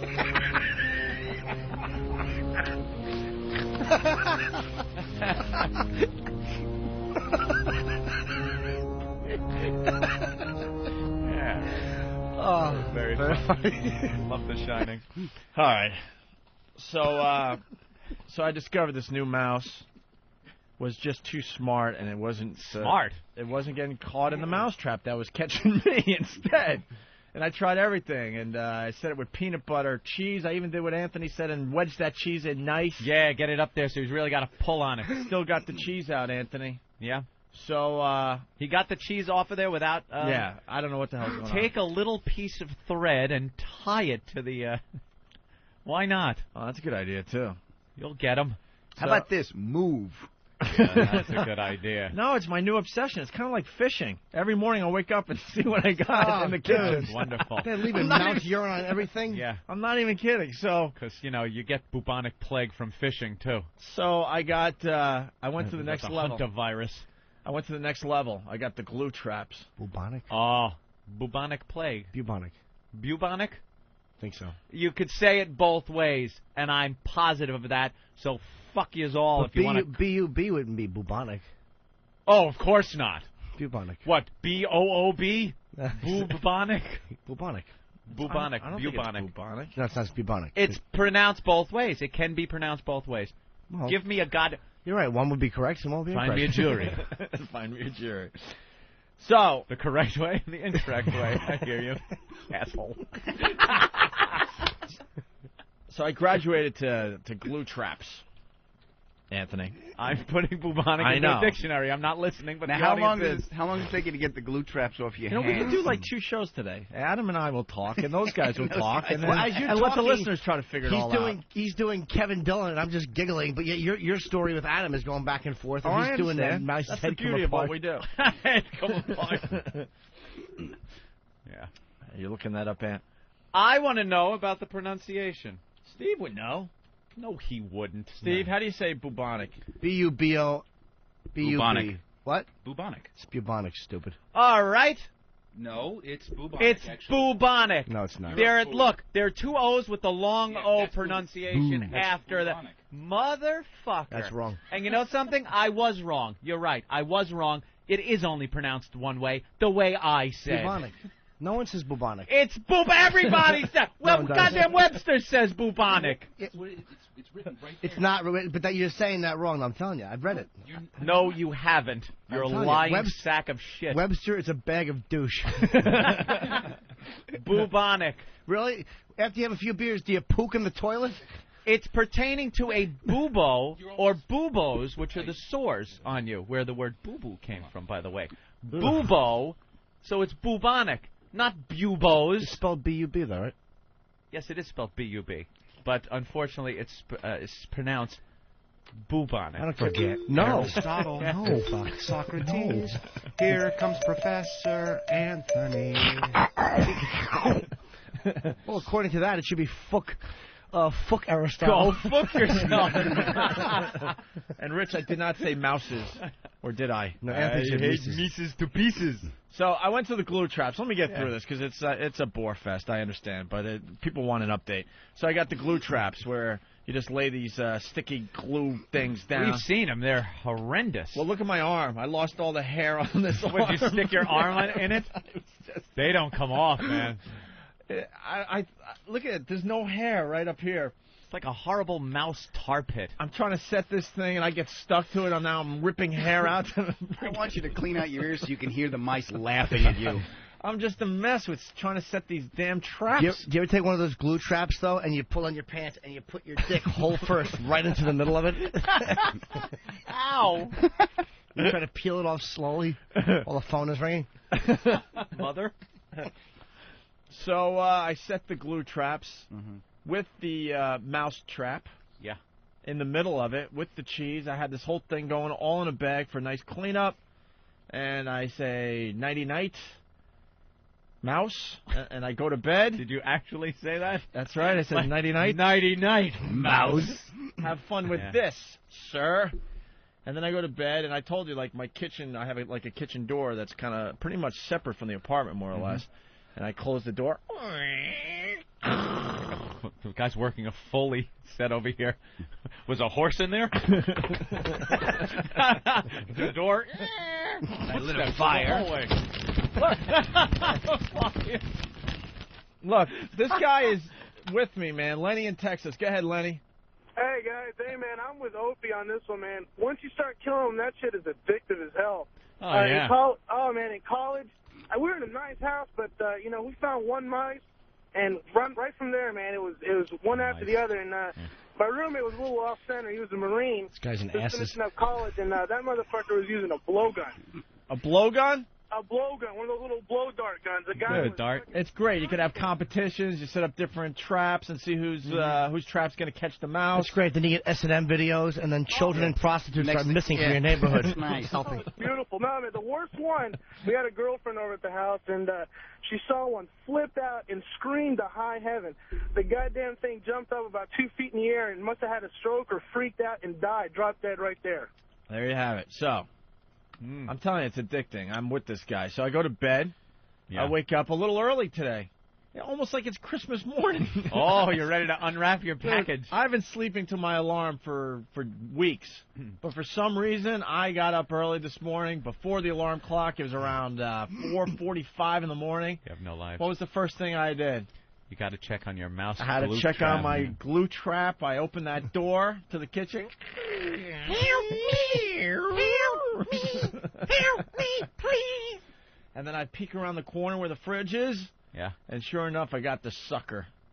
Really? And the glue, yeah. And he's just sitting there. He tried to gnaw off his own everything that's stuck in the trap. They get caught under a big buble of glue. That is what happens. It's bubble. Oh, is it? I thought it was buble. I'm an ass. No, it's booble. Booble? A booble of glue. And there was the little fella. Yeah. The weird thing is he was able to get the cheese from the mousetrap, but he still got stuck on the edge. He almost made it. Thought he made it. Almost made it. Got stuck on the edge of the glue trap. He was just sitting there really miserable. Was he alive when you saw him? Yeah, unfortunately. I hate that. Yeah. With his little buck teeth. With his little mouse leg half chewed off. He's trying to chew his way Looking through. up at you with that hunter's helmet on and what? Spear in your hand. The great white hunter. Pounding your chest. Those are awful, dude. Those glue traps are terrible. I didn't know what else to do. The other way wasn't working. So someone's sending me some kind of like sonar type trap, I guess. Those things that are supposed to chase the mice out of your house with the sound waves, they don't work. They're going to chase them to the neighbor, I'm hoping. Yeah, no, they don't work. Just don't put it in backwards. It'll bring them in. But it's kind of weird to set your traps and look the next day. Like Christmas to see what you got. Don't you feel bad, though, the poor mouses there? I definitely felt bad. I'm not going to, fake it for the radio. It's like kind of an awful sight. How'd you kill it? Did you kill it at least quickly?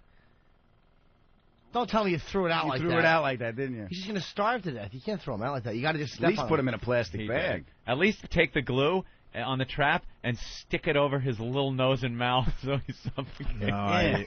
Come on, great hunter. Or maybe just cover his eyes with it so when he backs up. Now you got to remember there was the bag and the mousetrap that was still set. Oh, dude. Yeah. What? You could have slipped his head under the mousetrap. You snapped his head. I played executioner. Okay. Because I couldn't. At that point, he was effed. And I wasn't going to jump on. I wasn't going to step on the bag, so I kind of took the glue trap and just like shoved it into the bag and bam. Good night. Really twisted. I didn't know what else to do though. And you find that's this where fun and addictive? That's the gas chamber and the firing squad at the same time. Well, that's where the glue trap sucks because, it's still alive when you see it there. So there are many better traps out there. I'm trying everything. Cleaner. They starve to death. They have the ones that you can, you can release them. And back into the wilds of Manhattan after you're done. Yeah. You get them, put them in your car, drive them far away. Drive them here. Let them out on 57. Here, boy, get the stick. Get the stick. Yeah, fetch. You take him out of the station wagon, make him chase the stick, and then you drive away. Let him go in the office. He'll fucking hide in Ben's desk. We'll never see him again. In his hair. He scratches and fucking mouse falls on his shoulder. All right. Well, that's the update on Does that. anybody else in your building have these Mises? Oh, I don't talk to anyone else in my building. Yeah, that would be silly. That is ridiculous.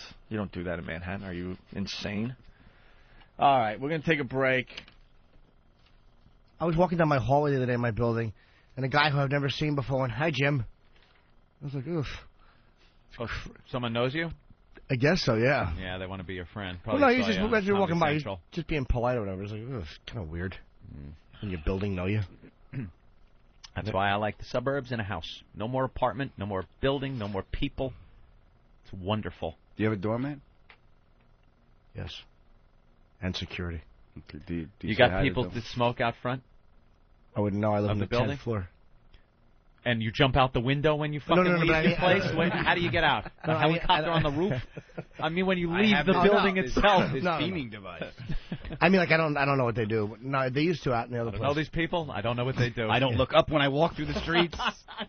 I just get out and go into the limousine that XM provides for me. That and I is come here. exactly what everybody here does. We all know It's yellow that. with a big light on top. Yes. Because I know my apartment that I was living in Brooklyn, when you left, you had to go through a smoke cloud. Oh, no. Because everybody didn't want to smoke in their apartments, so they smoke in the lobby and by the front door, and it's just a mess. Not in my fancy building with fancy people. Very fancy. Yeah. I bet they're all out front with those big, long cigarette holders like the 20s. Tipperillos. Let me tell you, darling, it's a beautiful day. Something like that, maybe. All right. We got the Chimp story. You want to do it now or take a break? You got chimps in your apartment now? No. Jeez, where the hell do you live? We'll be at Caroline's next weekend. If he wants to catch me, he has to leave his balls out on the counter overnight. I come home, there's chimp shit flung all over the kitchen. Want to keep going or you want to take a quick break? What we could do is a quick break. We could do the Chimp Attack survivor story. Yeah, that'll get everybody up to speed. And then we also have, we're going to do news teases today, Anthony, one of our favorite bits. I love the news tease. All right, why don't we step aside for a quick one and we'll return. It's Whippamow Wednesday. It's Whippamow Wednesday. It's Whippamow Wednesday. How about that woman that took her shirt off? It's Whippamow Wednesday. It's Whippamow Wednesday. It's Whippamow Wednesday. Show us your fun. It's Whippamow Wednesday. It's Whippamow Wednesday. It's Whippamow Wednesday. Oh, this is fantastic. This is effing beautiful. It's Whippamow Wednesday. It's Whippamow Wednesday. It's Whippamow Wednesday. Cancel your appointment. It's Whippamow Wednesday. It's Whippamow Wednesday. It's Whippamow Wednesday. Stay out the bushes. It's Whippamow Wednesday. It's Whippamow Wednesday. It's Whippamow Wednesday. Oh, yeah. Opie and Anthony, XM202.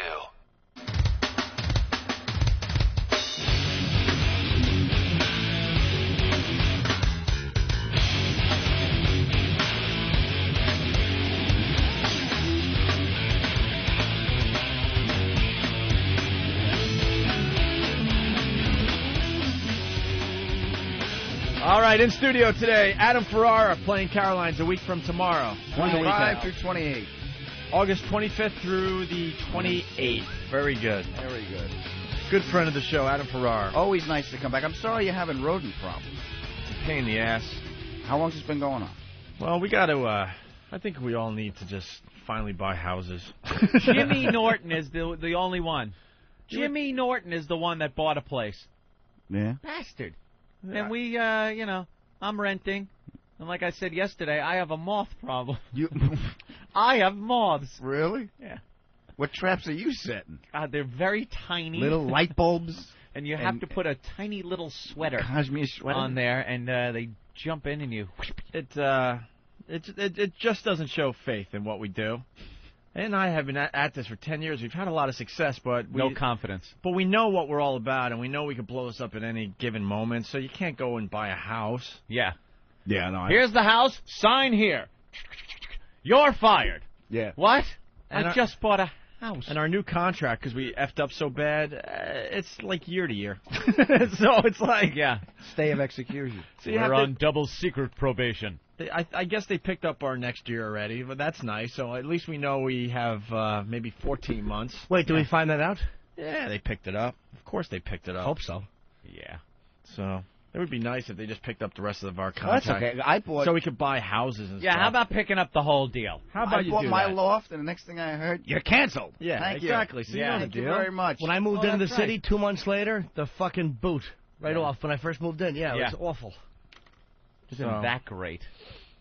All right. Yeah, you had just bought your place. I bought my place. The show was going good. We get canceled. I'm doing the new Love Boat because I need dental.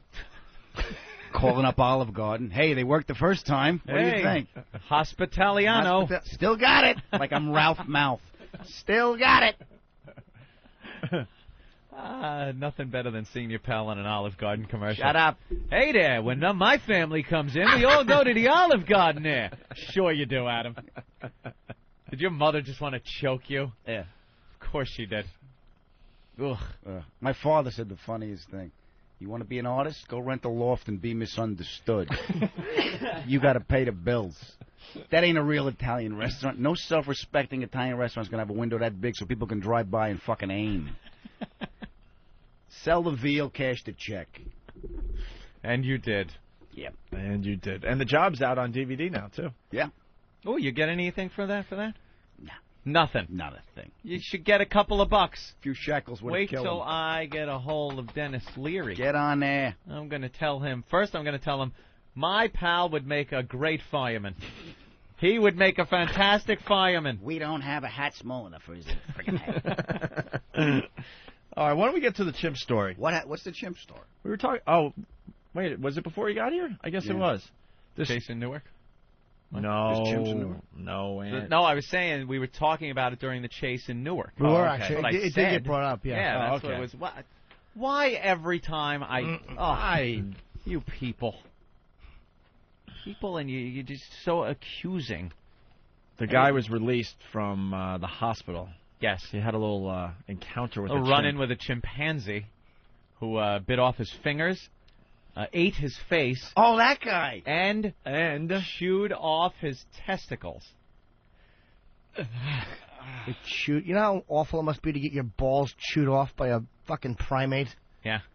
That's what they do. They know, hey, I don't like this guy, and I'm sure I wouldn't like his kids. Jesus. So I'm just going to eat his balls now and put a stop to his whole family lineage. That's how chimps work. The mafia should do that in vendettas, because you know how they kill the oldest son or whatever so he won't come back? Boy, that'd be an effective method. I'm going to eat your balls. Antonio Andolini. Chew, chew, chew, chew, chew, chew, chew, chew.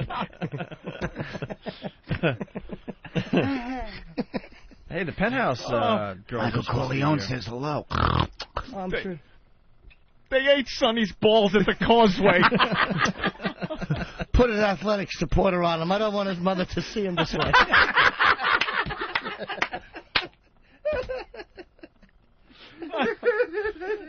It means he's digesting Luca Brassi's balls. Wow. What are you going to do? Nice college boy. You're going to get dirt all over? You're going to walk up, chew right on his balls. He wants to go up and eat his balls. It's just business and you're taking it very personal. Bada beep, bada boop, I eat his balls. That's it. It's easy for you to say, Tom, they weren't your balls. Oh, you won't see his balls no more. I was as much a protective sack to him as you are, Sonny. Take the balls, leave the cannolis. Wow. How are the balls on this place? Easiest to chew in this city. You put in your balls some wine, a little sugar. And that's my trick. Even in prison, Paulie used to slice the balls very thin with a razor blade. It was a very good system. Mike, you don't come to Las Vegas and bite the testicles of a man like Mo Green like that. Good, and there's not one fucking chick out there that gets any of these. Good. Enjoy it, guys. There's something here. I didn't see that movie. Exactly, stupid. Yeah. Can't put balls in steel magnolias, can we? The balls of Madison County.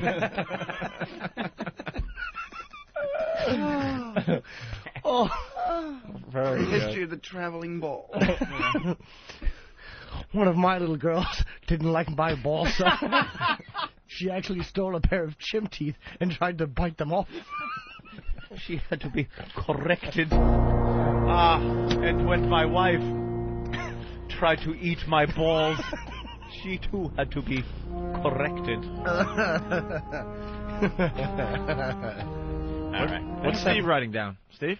What are you writing, Steve? Steve's got a little note. We're just letting you know the girls are here. Post it. Oh, the Penthouse girls. Yes, they just walked in the door. From the Penthouse Club. What are they doing today?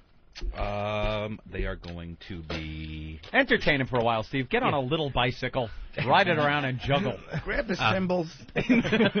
Clang, clang, clang. He's got like a little thing tied around his ankle so he can't run away or hurt the tourists. And a muzzle. That's what they do. They nail their feet to the pedals. Nail them. Do they really? They do secure their feet to the pedals so they don't get off the bike. I don't think it's with nails. No. Well, I mean it's secured. They strap Well, them they have in. to. Yeah. They'll get off. Bear doesn't want to ride the bike. Exactly. Yeah. He wants to just put shit on the internet and at unnavigatable websites. Stop. You know this is your claws get in the way. That's what happens. Those big claws. He's trying to type. There's a salmon stuck to one.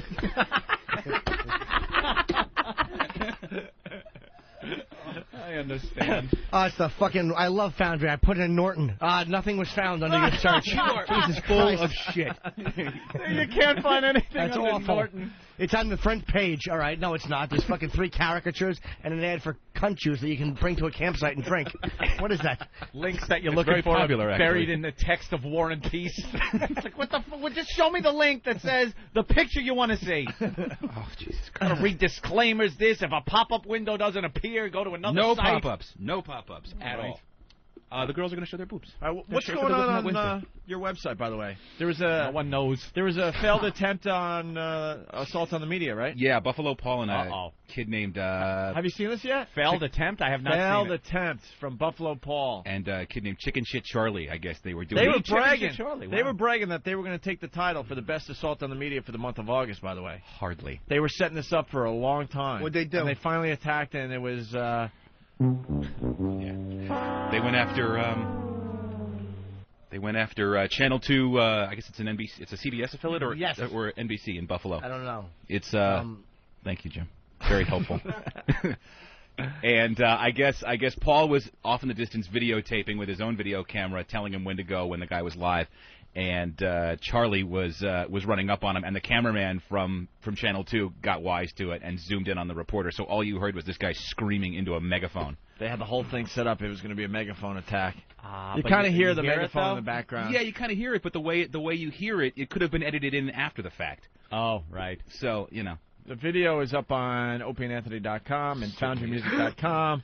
It's not going to take the title. The guy from Alabama is still in the lead. That was a failed attempt going to The take guy it. in the lion outfit, the lion costume. How about the air horn idea? No one's using that? That was a great one. We haven't really talked about the assault on the media in a while, but basically the best one for the month of August will win a Mi-Fi, a day in the studio with the boys, and other fine prizes. So, what? It's just people continue on the bit that we were just doing. All right. Well, Sally has a Godfather line. Oh, nice. I thought ladies didn't watch this film. Sally? Oh, I've got all the quotes on my computer, but I'm thinking, be sure you find somebody to hide the balls right, because I don't want him coming out of the john with just his dick in his hands. That's a good one. Like David from Patterson. He was eating testicles 2 at a time. Players couldn't get their faces bit at the table. You bit my brother's balls. And Ben just IM'd us and said, great prizes for the assault on the media contest on the way. All right. Well, that really details it doesn't. I tell you one thing. Or about... no, it says we are close to getting some great prizes. Cool. For the Assault on the Media contest. That's why I like Ben. He languages in... I fucked up. I was going to say he languishes, but I said he languages. Asshole. Languages. Languishes in specifics. So we'll see if anyone's going to take out Lion Guy from Alabama to win the prize for the best Assault on the Media for the month of August. Basically, you're getting our names on TV and shouting and using air horns. And yeah, you see the live shots from the news out there all the time. Just get behind them with a sign, O&A, Opie and Anthony, XM Radio, yell something. Right. Don't touch the reporters or anything, but just kind of, distract them a bit. All right. Ben's Roy S., what's up? Hey, guys. You guys are changing directions like crazy, but I got the chimp bit his balls off because they brought him a cake instead of chicken wings and watermelon. Oh, you waited on the line for that punching out. Jeez. All right, let's get to the Why Chimp can't story. we all work and play well together? Chimp story. Yes. Let's get to it. So the guy was released from the hospital. Yeah, they just... It's a big story today. That was a long time ago. When did that actually happen? Because they showed him being released, and he still looked really fucked up. I feel like we did that story 6 months ago maybe. It was a while ago. Right? I guess when a chimp eats your balls, the recovery time is pretty long. Yeah, what do you think? Get back to work in 3 days? Fucking Band-Aid over your bag? No, I'd rather not. Tape these up. When a chimp's biting your balls, I imagine it's not a ginger slicing. He probably grabs them and just chews until they're gone. Nasty chimp teeth. Yeah. Chewing and pulling. Yeah, he's probably got his fucking feet holding your legs so you can't pull away. He's got you all wrapped up in some jujitsu hold. He's a pro at it. You know how hard it is to pull your balls out of a chimp's fucking chewy teeth? That's got to be really unpleasant. How awful to sit there and you can't down watching a chimp eating your balls. And he doesn't understand. Look, I give up. All right, you win. You can't. There's no reason. All right, I'll leave. You can have the cake. Yeah. You're going to continue eating your balls.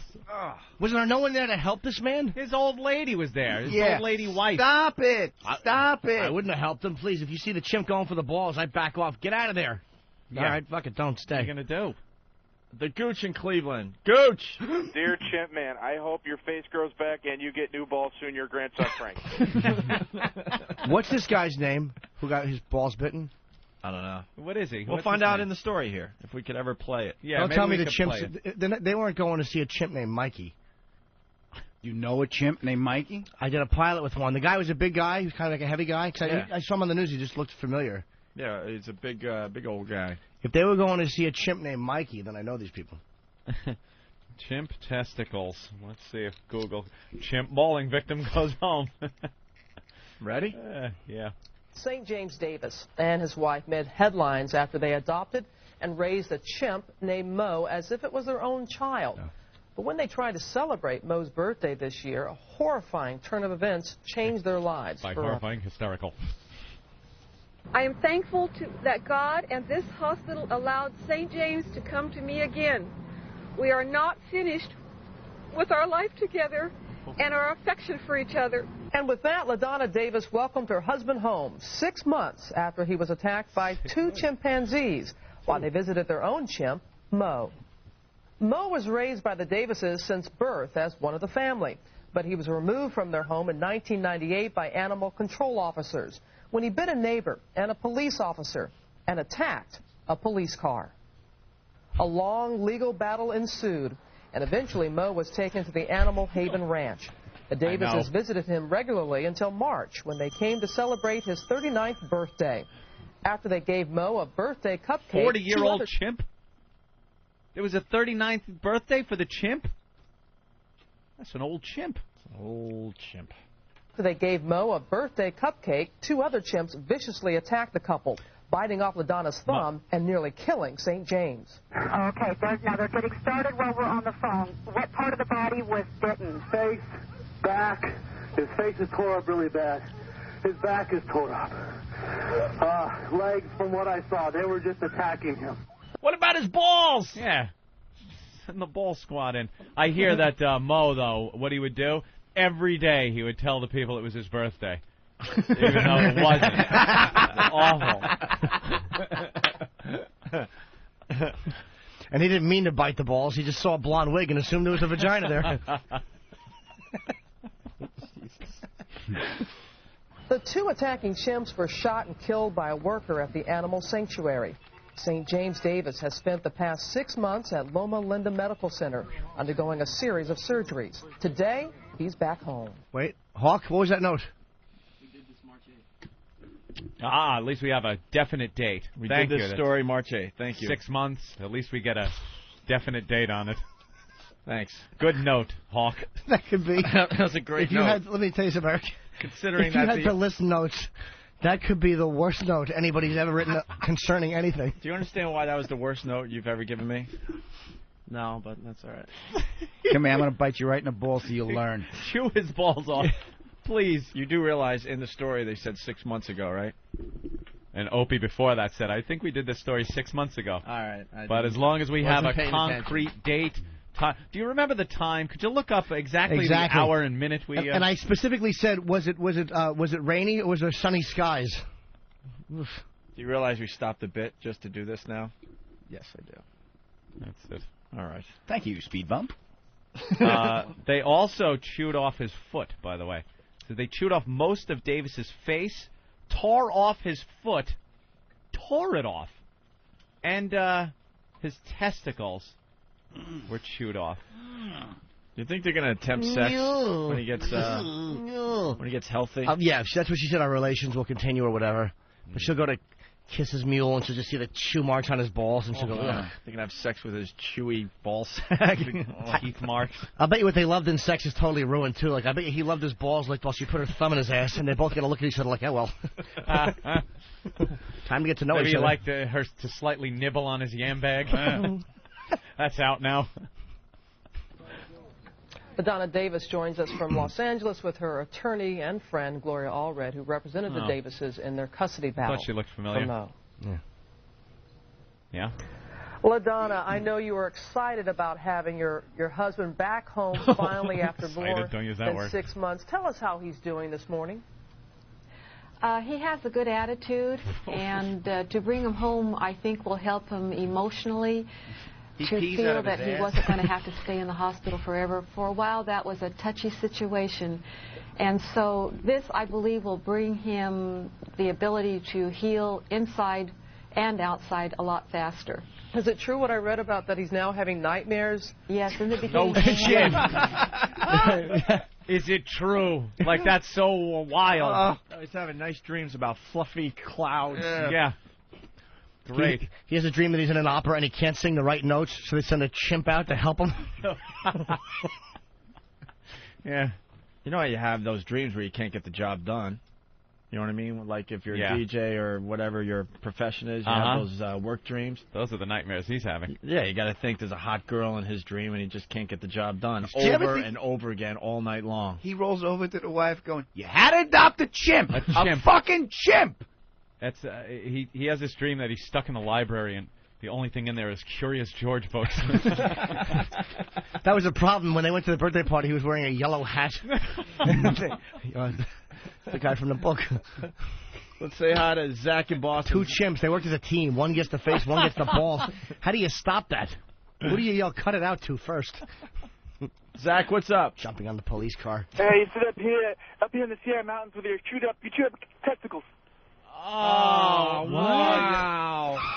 He was trying to do a Godfather reference, and he just I interrupted everyone to go to that phone call. He stumbled through that. Oh, that was really awful. Lou, whackbag.com. The chimps get balls. The chimps get balls. Horrible Paul Anka impression. Oh, it's not that. Scott in Tennessee. Hey, guys. Happy birthday, Jim. Thank you, man. I want to start a message board where we get to comment about the listeners and how awful they are on a daily basis. This guy is going to make a brilliant point. All right, let's go to Scott in Tennessee. Help us out, Scott. The listeners are failing today. Are you there? Yeah. Go ahead. Hey, did I hear Jimmy say he shot a fucking pilot with a chimp and you guys let it go? What the hell? Exactly. What are we, insane? You shot a pilot with a chimp. Well, that's a real career boost. It was a long 2 years, boys. What was the pilot about? I think I shot 5 MTV pilots. It was about the bottom of his career. Yeah. It was, the monkey was just, I shot a pilot. It was called Most Useless Teen. And it actually could have been, the same guy that did Insomniac, it was creatively behind it. It actually could have been good. But MTV has a tendency to micromanage occasionally. What was the premise? How was the chimp utilized? I was the guy who was kind of running this camp for teenagers. We had to find who was the most useless one, which could have been pretty funny because they weren't supposed to know what the contest was. That they were being determined how useless they were. Right, a reality show with a twist. Yeah, exactly, which is kind of an original idea. thing. But the MTV kind of stepped in and again they made it. You have to keep saying useless teens, and they just kind of wrecked it a little bit. And the chimp Jimmy, we like you, but you look too much like the chimp. No, he actually liked me very much. He said the lady said she never saw him bond with somebody so fast. We hung out. Yeah, he was very. You did? You hung out with the chimp and everything? He loved me. Yeah. They said the way he gets to know you is. I have pictures with him. They said he actually the first thing he does because I had to hold his hand. Didn't have a suitcase full of glass dildos, did it? First thing. I had to hold his hand and walk him up in one of the scenes and introduce him like he was going to be a housemate. Yeah, I know. That's adorable. But the way he bonds with you is he got diapers on. He'll sit on your foot and kind of like rot. You have to lift your foot up like you're tapping your foot. Masturbate on your foot? No, there's no load involved. He was a little fella. I love how he's trying to justify this. I'm telling you what happened. I know. He's making it sound like Seinfeld. Yeah. During the creative process. No respect for you, Jimmy. I still love you, brother. Thank you. The chimp was a writer. The chimp loved me. Did he? He loved me. Aww. Oh, he was cute, man. You can't not like the chimp. And at the drop of a hat, he would have eaten your balls. If 2 seconds, he would have like bitten me. That's it. Was he a young chimp, though? Not one of those old, like... Yeah. Those Mr. Chips kind of old gray fucking lip is hanging down to his knees chimp. No, I think he was a chimp. I'm not sure what he was. Not worse than a chimp with Parkinson's. Shaking. Peels his banana, goes flying off to one side. Frankie.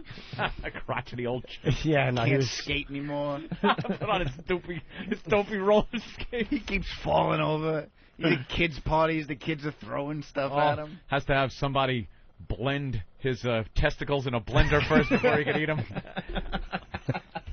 I was close to fucking that one up. Even though you said blend twice. Wow. He was I used blend twice. Thank God the punchline was strong enough to cover that up.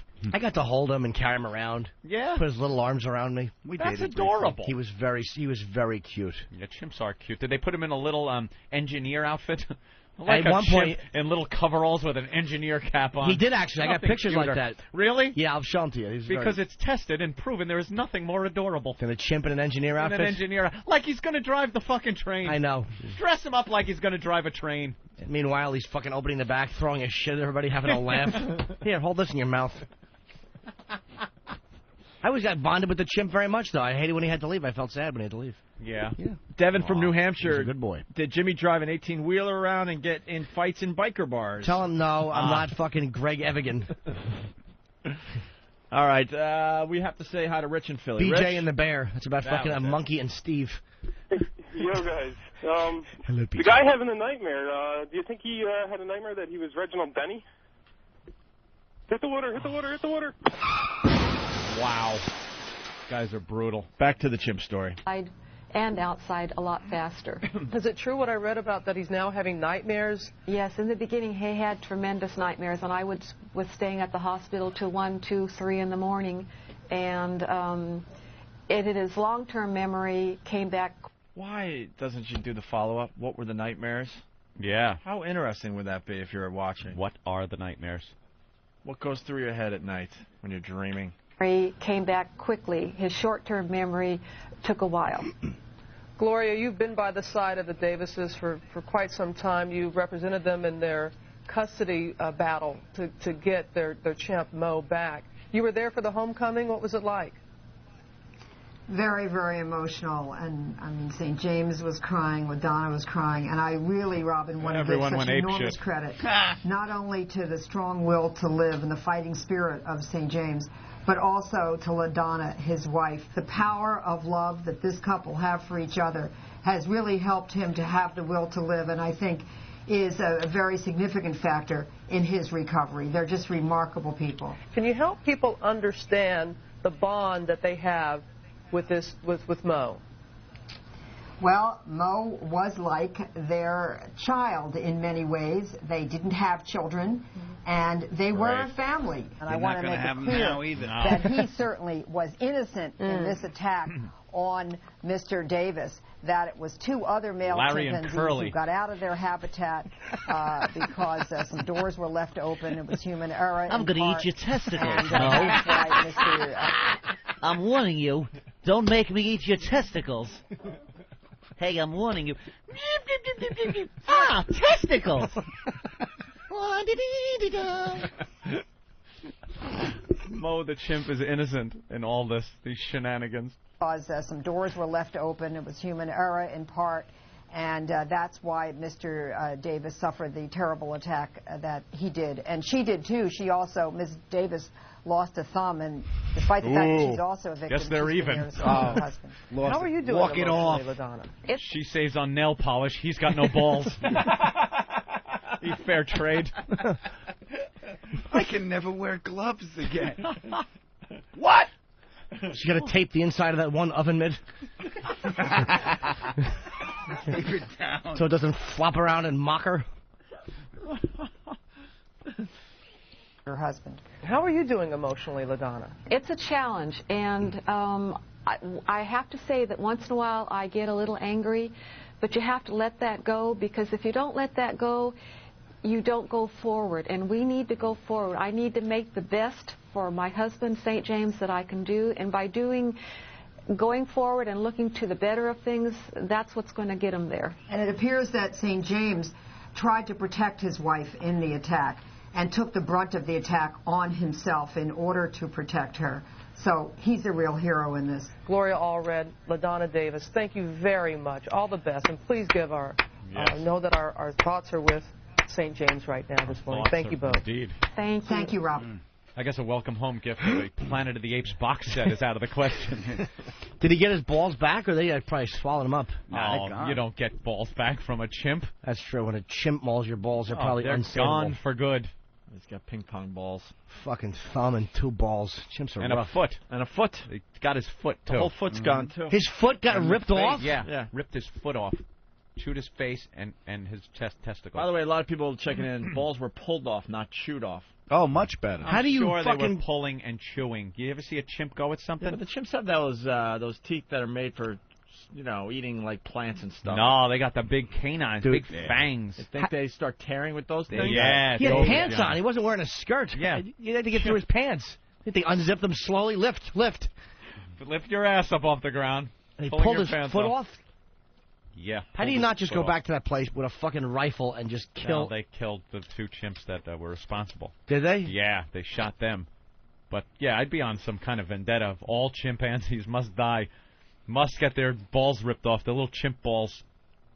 That's a rough thing to come back from. Foot, there's like not the fucking top, the middle, and the bottom of his body they just attacked. Yeah. There's not one place on him they kind of left alone. Yeah. Let's say hi to Mr. Hughes from whackbag.com. Or Huzz? Mr. _Hughes, yes. I heard that Angel Tits there sent the guy a card and some flowers, and the inscription read, "Good luck, bro." Car crash. That's not Jimmy's thing. Yeah. Or it might have worked. All right, quick break. Adam Ferrara in studio playing Caroline's next Thursday through Sunday. When we get back, Anthony, one of our favorite things to do, news teases. Love it. How the news scares the shit out of you, Adam. Oh, yeah. We have Where's some the broads? great examples. And we'll bring the broads in as well. Like sands through the hourglass, so is the O&A virus. But can I honestly say anybody rips me off? I mean, when I hear the same exact bits done, that's how I say it. I mean, what about wow? That's totally their idea. Oh, there you go. Okay. There's something new. Well, and then... There's something new. You know what? I used to do that in Washington, D.C. Tell them, Fred. I used to have people tie bandanas around their cars so that women would take their clothes off in the cars. Dude, get with it. All right, well, I mean... Give me an original idea. Well, Come on. I mean, I know. I used to have my listeners tie a bandana around their car. I mean, I've done it all. What about going off on... I totally know that's you. All right, okay, whatever. I got to go. Please, I don't really want to get into a discussion like this. So delusional. That is really funny. See, Someone found the clip. Yeah, that's something we couldn't play on the old show because of the gag order that he placed on us. How do you tie a bandana around your car? That's a great one. That's a big bandana. What's the matter? My car has cancer. People throwing frisbees to their cars, jumping, grabbing. God, just showing your age, man. You can't even tie bandanas to antennas anymore. It's all hippied out. You honk the horn, like beep, beep. Dude. Honk, dude. He's so delusional. Oh, man. Just admit it. My bandana Wow is on such an original idea. I invented everything. I've done it all. He even said, I've done it all. Wow. Even the stuff that's going to be invented, I did already. There's no original I went into ideas. a time machine. Everyone I already just did it. Killed himself. Right. I've done it all. I was the first one to do anything. Marconi ripped me off, Robin. Remember the what was that thing called? .. Morse code. It was Howard code earlier. The guy ripped me off. I invented SOS. Robin. What a complete jackass. He's the guy. Wow. Wow. He invented wow. And it had nothing to do with Whippamow Wednesday or wow. It was tying a bandana around your car. Thank you, Howard. And what were we supposed to do if you saw, like... I don't know. He didn't really explain it very well. Of course he's not going to explain. If someone had a bandana tied around their car somehow, girls would get naked in the car? Was that what... It wasn't even flash. Yeah, girls would get naked. They're driving, taking their clothes off, crashing into abutments, Robin. I invented traffic accidents. A bandana around an antenna. That reminds me of something else I've heard. It's called a fucking flag. That's not exactly somebody's fucking invention. I invented that, Robin. They said Betsy Ross did that. I sewed the stars on. Ooh, it was all me. I don't care. I don't care. I honestly don't care. Don't care. I invented the bandana with me. Opie and Anthony. The virus is spreading. Tell me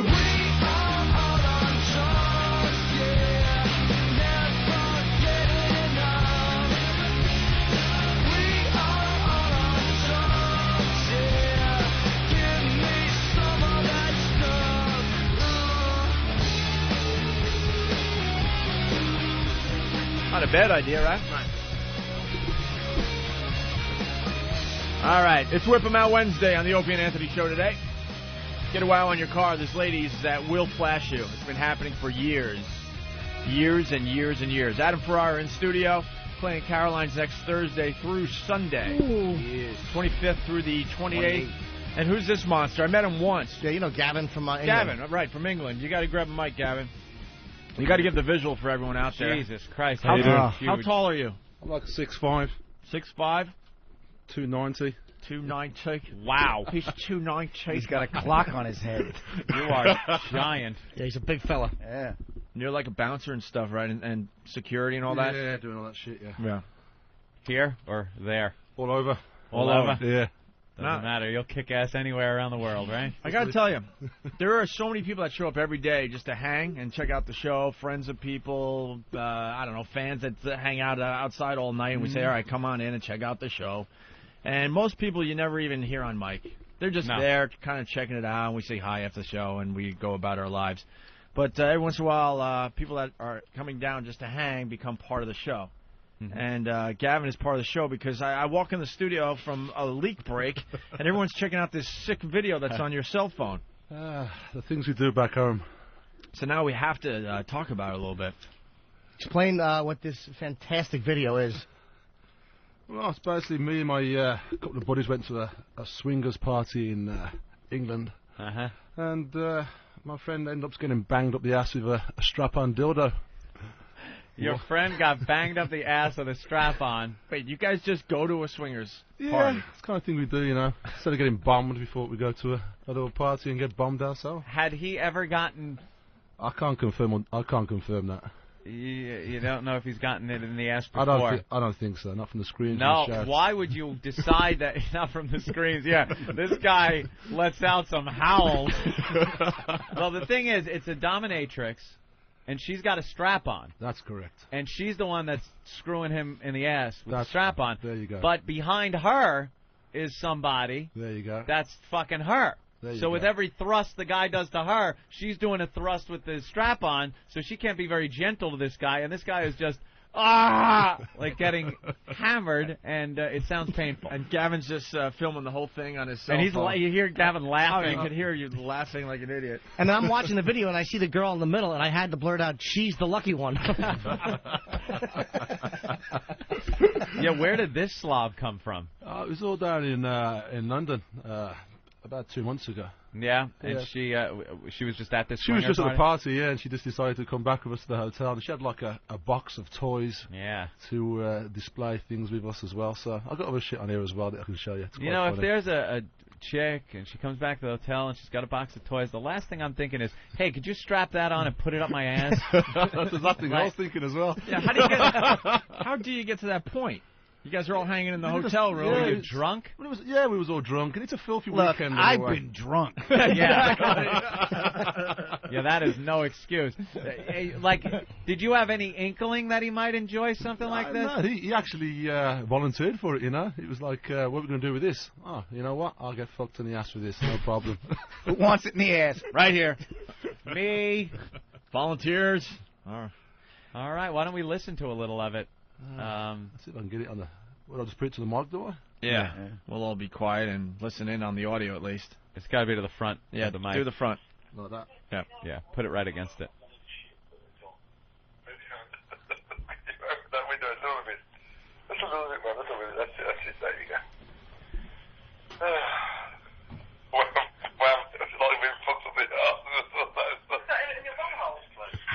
Your bunghole.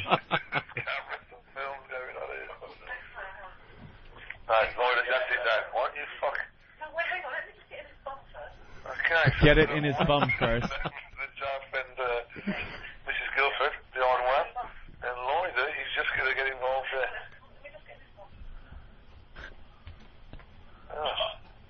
Is this the negotiation going on? Yeah, it's like the, warming it up. I like the prelim. Mrs. Guilford. Because calling her by her first name would be rude. Very English of us.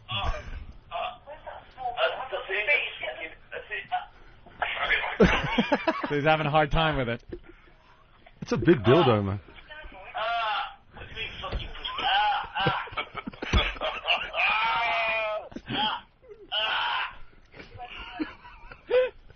It gets better.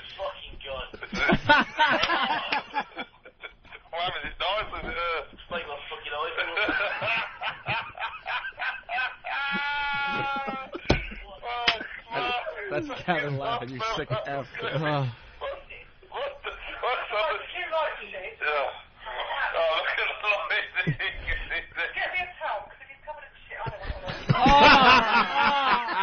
Get me a towel that's covered in shit.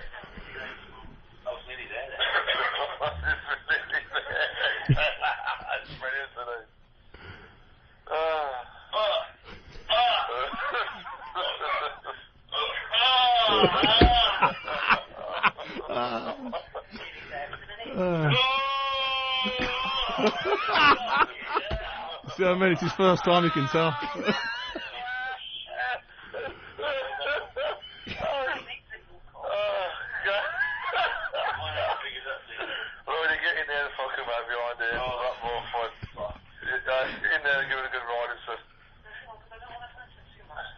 It's too late.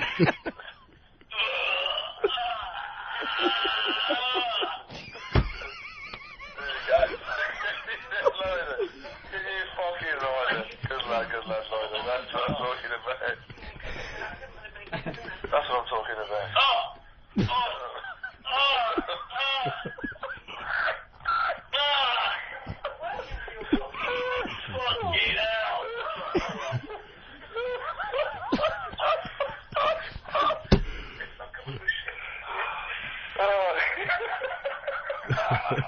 That's it, man. Stuff. Oh, that's great. Wow. Oh, my God. That guy was not comfortable with that situation. What's worse than being raped in the ass and hurting when your friend laughing at you? And filming it. Just cackling. Fucking hell. Wow. Oh, this is like 8 o'clock in the morning as well. I mean, God, girl's a hero. She's a real trooper. Give me a towel in case there's shit on it. Shit on it. Practical gal. Yeah, that's what he sounded like. Oh!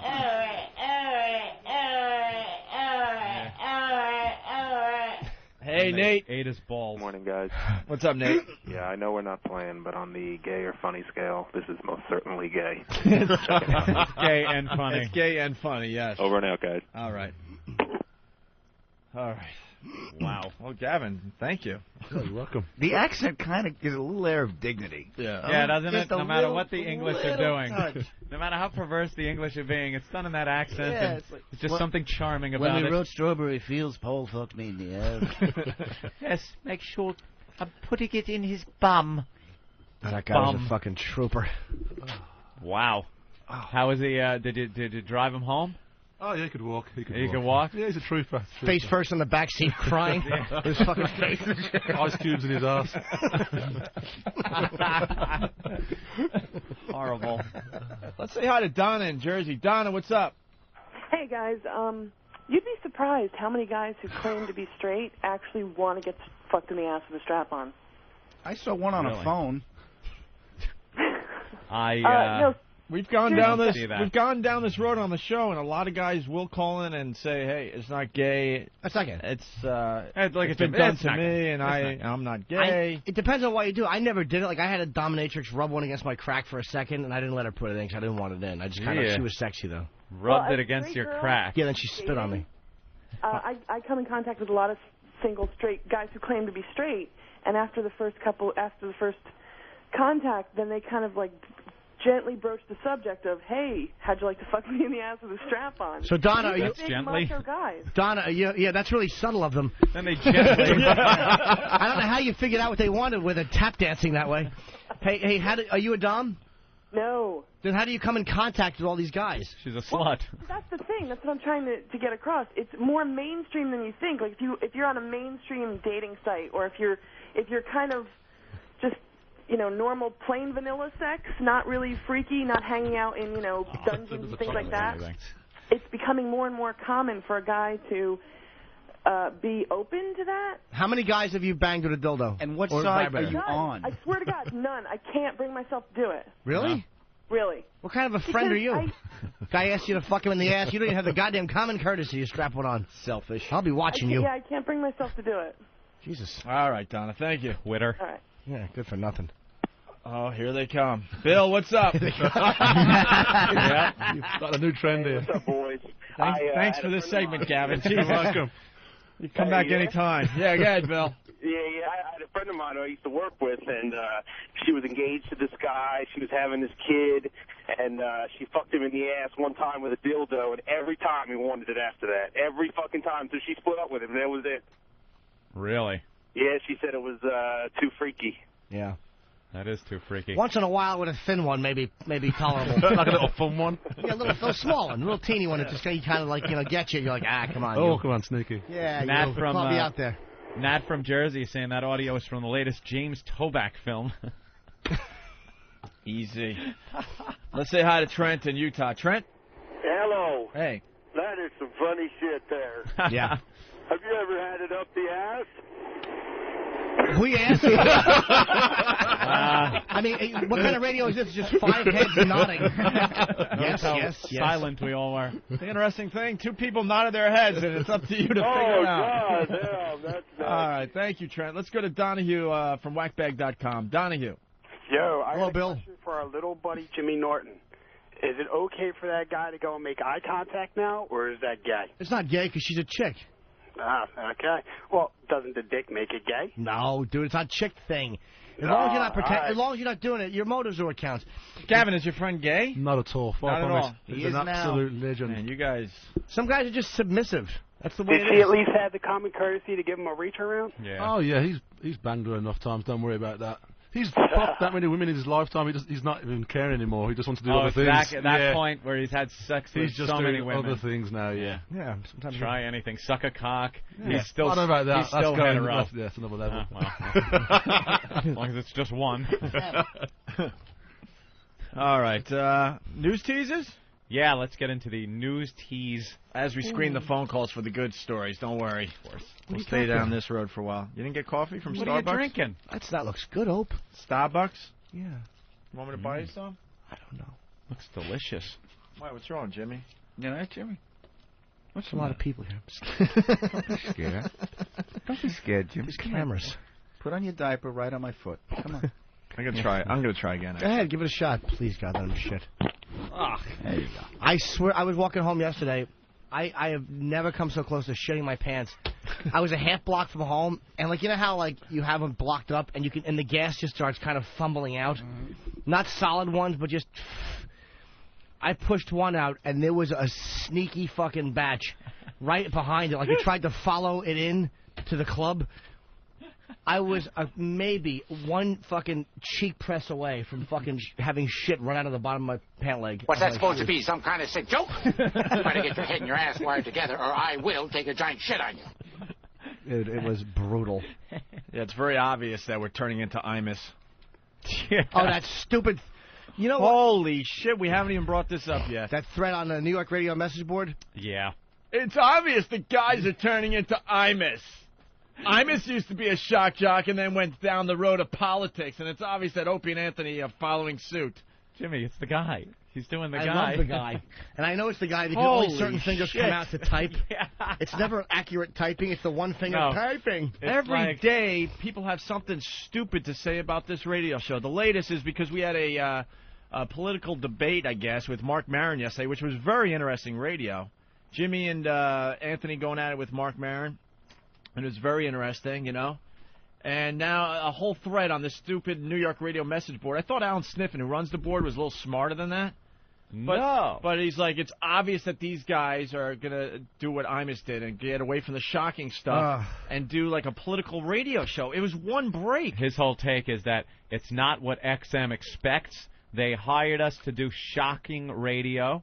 And if we don't do the shocking radio, we're not going to bring in the new listeners that they were expecting, and it will fail miserably. He doesn't know what he's talking about. Butt fucking on the phone is considered There you go. You know, like, that's the type of thing that Logan will call after. Right. And go, dude, that was fucking great. I love that when you guys have some kind of balance like that. That's why he doesn't have a clue about what what he's talking XM's about. looking for, what the show is about, what the show was about, what it is now, how similar it is to what it used to be.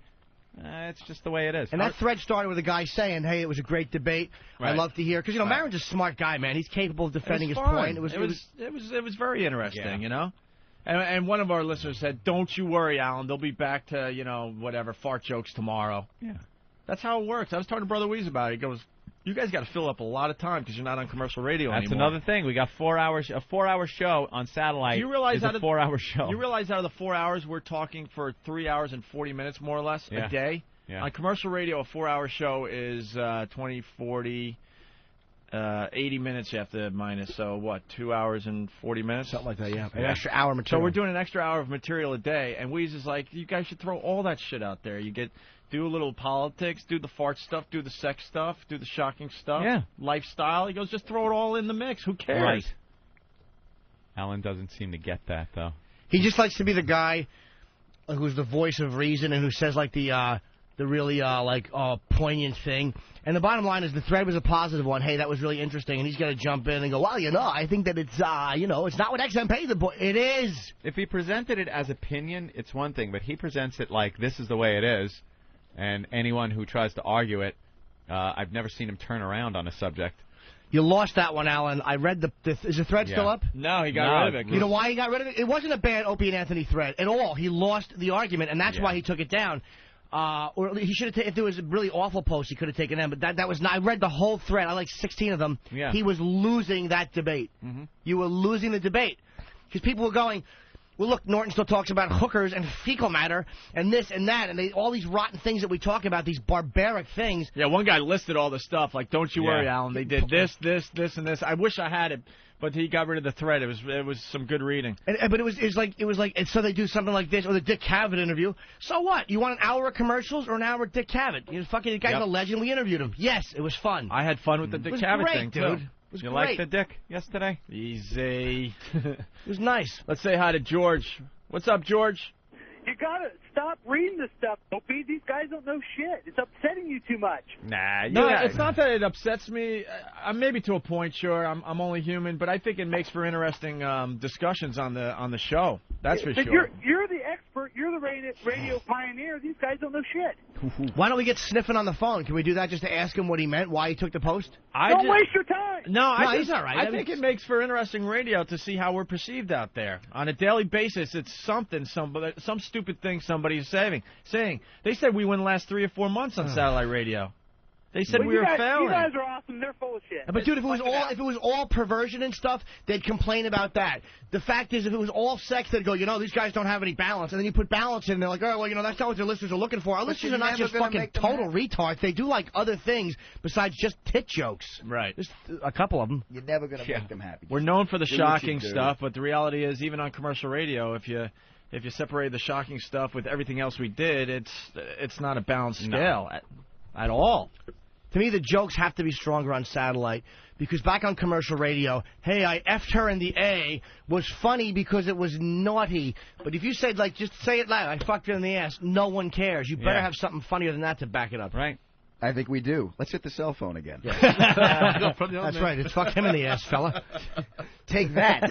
I was reading this stuff last night, just shaking my head like people that are supposed to get it just don't get it. Obviously, we'll go and do something stupid the next day. That's the beauty of the show. You never know what you're going to hear when you tune in. And those 3 people on the cell phone were from the House of Parliament, so it has both. There you go. It was silly though. Alan was losing that debate. He did not get it, and he was wrong. Right. It was just like I'm on the show and I'm reading this. I'm going, dude, you don't know what you're talking about. When you say what XM hired them for, Logan calls after segments like that. Guys, that's great. Because it's not just fucking 18-year-olds listening to the show. You get some 40-year-olds, some 30, whatever. Yeah. Now, why is that so hard for people to understand? They just want to talk shit. They want to have something to say that makes them different from the pack. Like, well, he's the guy that sees. Yeah. Wrong. Don't you worry. We know what we're doing here. We're going to just throw all that shit at you. Wrong, fella. All right, let's do news teases. This is a new bit. Nah, don't. The listeners won't like it. There's no dicks in it. This is a news. This is a new bit that we kind of created on satellite radio here. We noticed the fear tactics that the news takes. Oh, they love scaring us. Basically, they tease you with a little thing, and you have to wait for the end of the hour to find out what that was all about because you might be in danger. Warning. We've all heard these things. And we're still trying to get the rest of the country involved, Anthony, and they're just not helping on this bit. No, they don't really get the But they love bit. the bit. But they can help us, They love it. Don't get it. Watch your local news, roll tape, and when you see one of these ridiculous news teases, tape it and send it in. It's easy. It's very easy. So I think a lot of these are going to be from New York once again. But we're the kings of scaring the crap out of people here. Yes, here in New York. We love it because there's so many scary things in New York. Where did Jimmy go? You just left the studio again? I don't know. Where'd he go? I would love a job like that. Why don't we just show Jimmy how it would be if we all just got up and left? I'm trying to get Steve to get the audio off this phone. Oh, there you go. Yeah, we should have that available. Oh, very good. Yeah. You're producing the show. We should have it. A producer or the audio? Both. But I think if we had that and you wanted to go to like a particular it's brilliant, Jimmy. No, that's my trip to Disneyland. Let me get the other.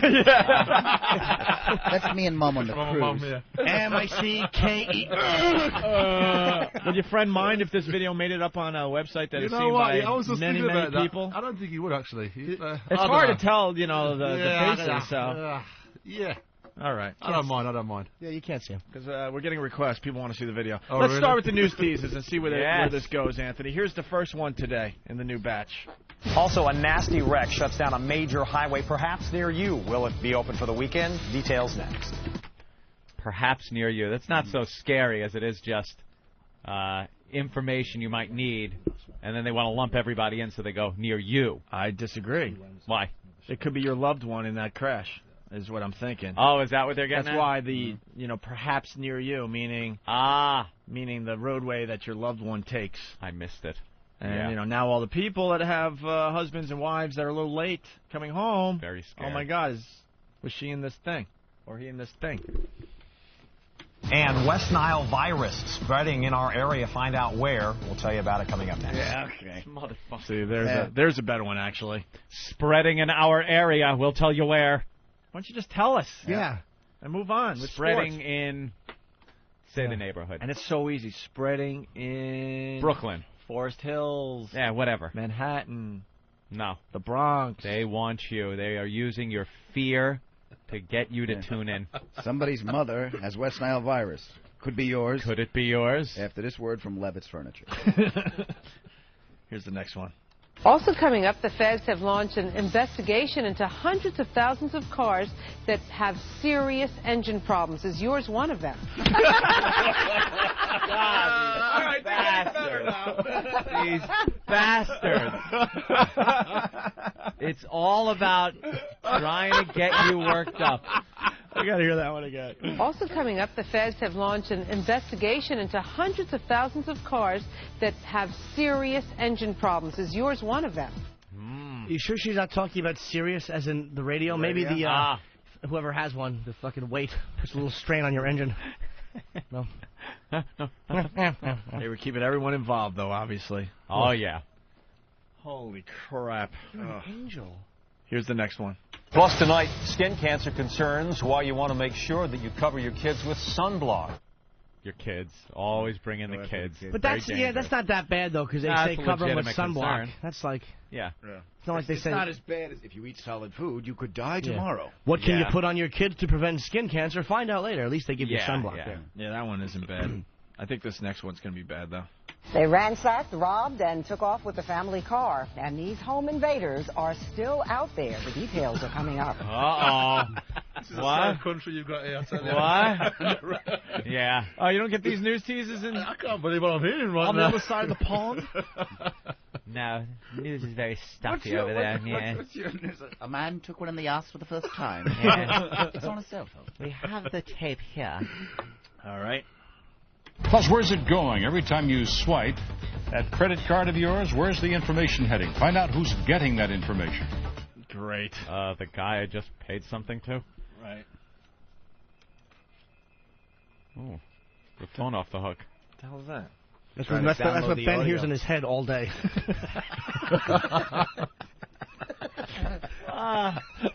Yeah. Don't.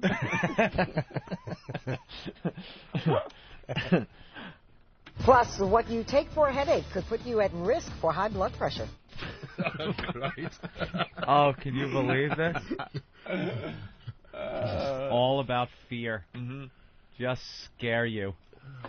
Hey, good morning. I'm Bob Healy. The emerging mess on Highway 41. See why you may be steering into danger when you squeeze into traffic. Tonight on NBC 26, live at 10. Oh, there's one Danger. from another part of the country. You're not safe from steering No, into danger. steering into danger. Could your middle schooler be held back because of a single test? I'm Kathleen Trigg. I'll tell you about a very controversial vote tonight and what it will mean for your child.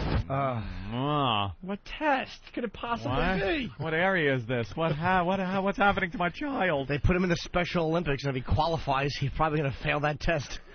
Fucking dope you're raising.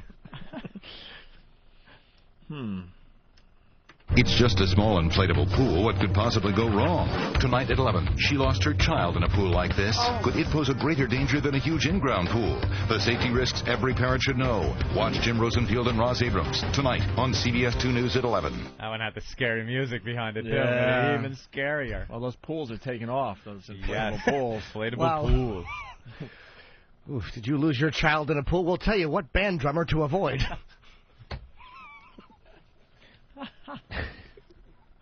Get it? Also, where are New York's hottest and noisiest bars and clubs, and are they in your neighborhood? What? That didn't seem very scary. Yeah, that one was, I think we're stretching now, Danny. Uh-oh, Danny's coming in to explain. Good. This is Danny's bit. Danny? Right. Well, actually, Nathaniel had a good point about that one. He said, if there are noisy bars in your area, wouldn't you already know about it? So True, you'd hear the noise. All right. That's true. How to protect yourself from a new wave of Lyme disease in our area. New wave Lyme. These aren't as good as the ones we've had in the past. Nah, a couple of them are. I'll play my all-time favorite. The exploding car one was good. Was that one? Yeah, that was a good one.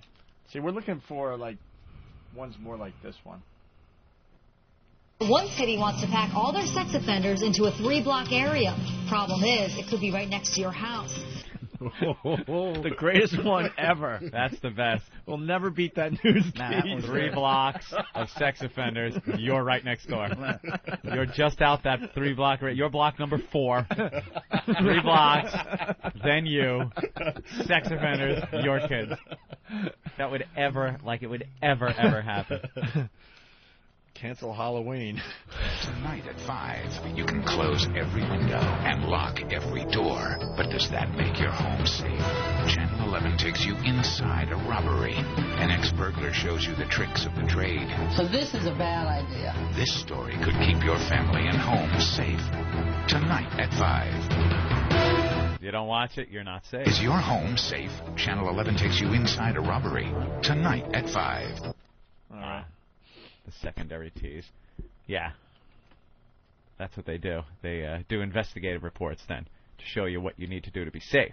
So it's not scaring you. Look, it's not scary. We'll tell you how to be safe. Well, no, but first it you don't scares watch you, it. and then, Yeah. We're you going don't to watch scare you, it. then we're going to help you. It's going to be a home invasion, kids, wife raped, robbed, you could be killed.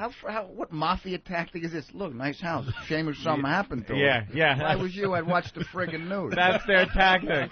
Hey, you got a nice place here. Yeah. Dominicans teabagging women. Is your wife in danger?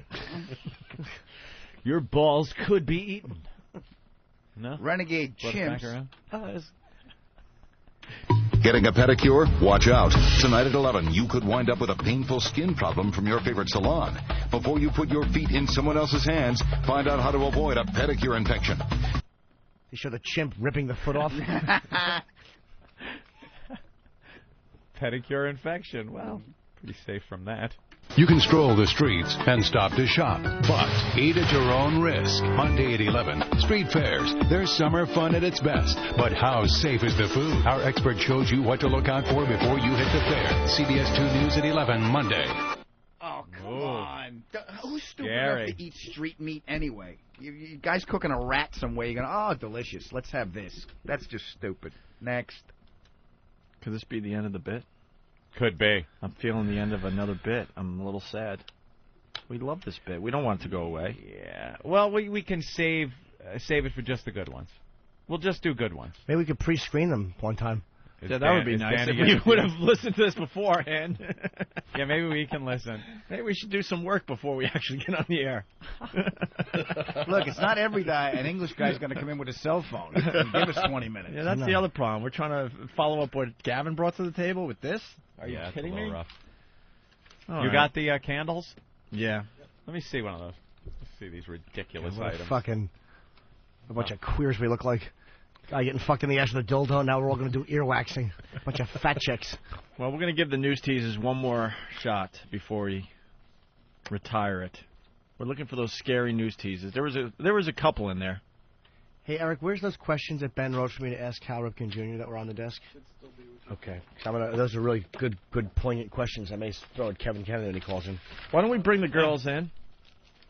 We got girls courtesy of the Penthouse Executive Club, 603 West 45th Street, corner of 11th Avenue, right here in Manhattan. The website is penthouseexecutiveclub.com. It's not here. And they have good steak. Robert's Steakhouse is located in the club as well. Come on in, ladies. And on the phone, we got Kevin Kennedy. It's not here, right? Kevin. What's going on? How are you, sir? I'm good. What are you guys up to? I was listening to your show yesterday, actually. You do a great job for XM. Home plate 175, right? Yeah, we're having fun. You and Rob? Absolutely. We got really, really hot ladies in the studio, Kevin. Do you do this type of thing on your show? No, I'm out of my house by myself in my little office, and no, unfortunately. But I do have DirecTV, and I flip it around once in a while. Wait, they built a studio for you? Yes. So you don't have to leave your house? It's actually really nice. Uh-oh. It's Hey, actually, I like the sound of that. Very, very nice. But you know, I get out and well, that's a whole other story. But I work with I have a lot of female partners in sports and baseball. Yeah. One of them is no longer, however, but that's another story for another show.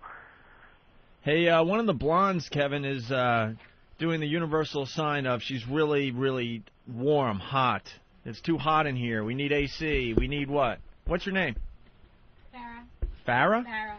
The mic's not on there, Eric. You would know that if you had headphones on. Yeah?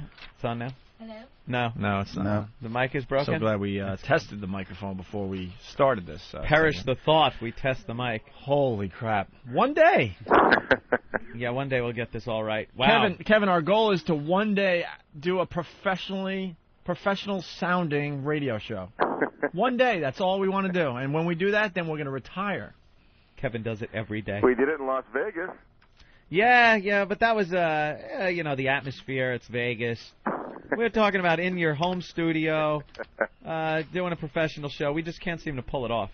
Hey, we had Cal Ripken on the show the other day. How's Cal doing? Great, and we asked him the question. It's the one about... You did? Yep. Did he answer? Yeah, he answered. Yeah, well, I didn't And know. what's the truth of it?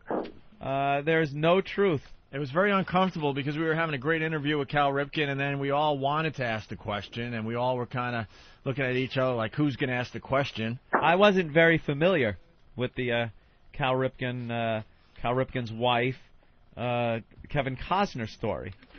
Yeah, I'm sure he's heard it. So I just blurted it out and asked him about it, and he answered honestly. That's interesting. He had been friends with Kevin Costner for a while, and he'd sat in the stands and watched the game.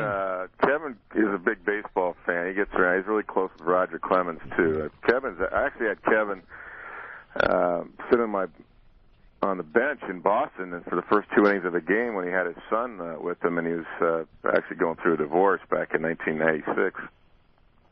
Kind of interesting. Boy, if that rumor was out, though, would you let Kevin Costner hang out with your wife? I wasn't married at the time. Like, even if it's just a rumor and everything, it's fake, you'd still be like, Well, the rumor goes that Cal found, his wife in bed with Kevin Costner on the way to the park, or he went back to his house because he forgot went back something. to the house. And then mysteriously the lights went out in the ballpark that night because Cal wasn't going to be able to play because he was taking care of personal business. So they used the lights as an excuse. So they used the lights as an excuse to keep the streak going, yes. Exactly. Yeah, he answered it. He was pretty comfortable. Yeah, he's cool. And there's a website called Snopes.com, and they said that story is false. Yeah. So that's also why there's a lot of strange stories out there about different guys in baseball and that kind of stuff. Is there another good one that we've never heard? That's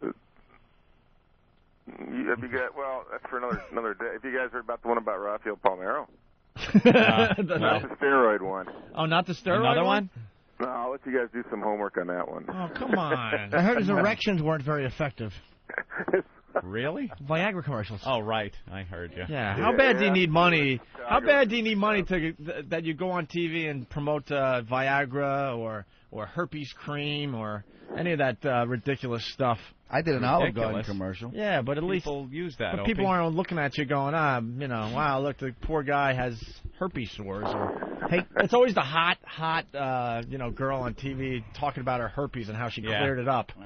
Hey, Kevin, we had Cal on the other day, but Ben, our producer, wrote some fantastic questions, which were obviously a real baseball expert. So I wanted to ask you. We didn't ask Cal, but some of Ben's questions from the other day, which were really good. Oh, yeah. And this is the first line of questions. Number, who will win the AL East? Looks like Boston now. Okay, because the next part of the question is New York Yankees or Boston Red Sox. This fucking sneaky idiot put fucking one question with 2 question marks to act like he had 2 questions. 2 questions. He's got nothing. Okay, so you say Boston. There's questions 1 and 2 in one answer. All right. Okay. This one's a little change of pace. One-word answers. I can make it really short. Please do. Who will win AL West? The Angels. Los Angeles Angels or Oakland A's? That fucking 2 question asking motherfucker. What a hack. That makes me sick. All right. Here's another one too. Will Joe Torre be managing the Yankees next year? No. Oh, that's a good one. You think it's an yes or no? I would lean toward a no. Okay. Yeah. All right. Farrah says yes. Yeah? Mm-hmm. Here, this is a good one. This is where he actually put 2 questions in one. Who should be the National League / American League MVP? National League or American League MVP? Yeah. Oh. I don't mean to get into such depth like this, but when Ben writes a bunch of questions out, you got to go with it. So sorry to any people who aren't hardcore fans. Either going to be Derek Lee or Albert Pujols. And probably because St. Louis is winning, it's probably going to be Albert Pujols. American League could be Manny Ramirez. Could be, if the Yankees get into the playoffs, could be Alex. Could be A-Rod. Here's a really... I'm sorry, go ahead. Those are the top two candidates. Could be Vladimir Guerrero again. This is a good one, too.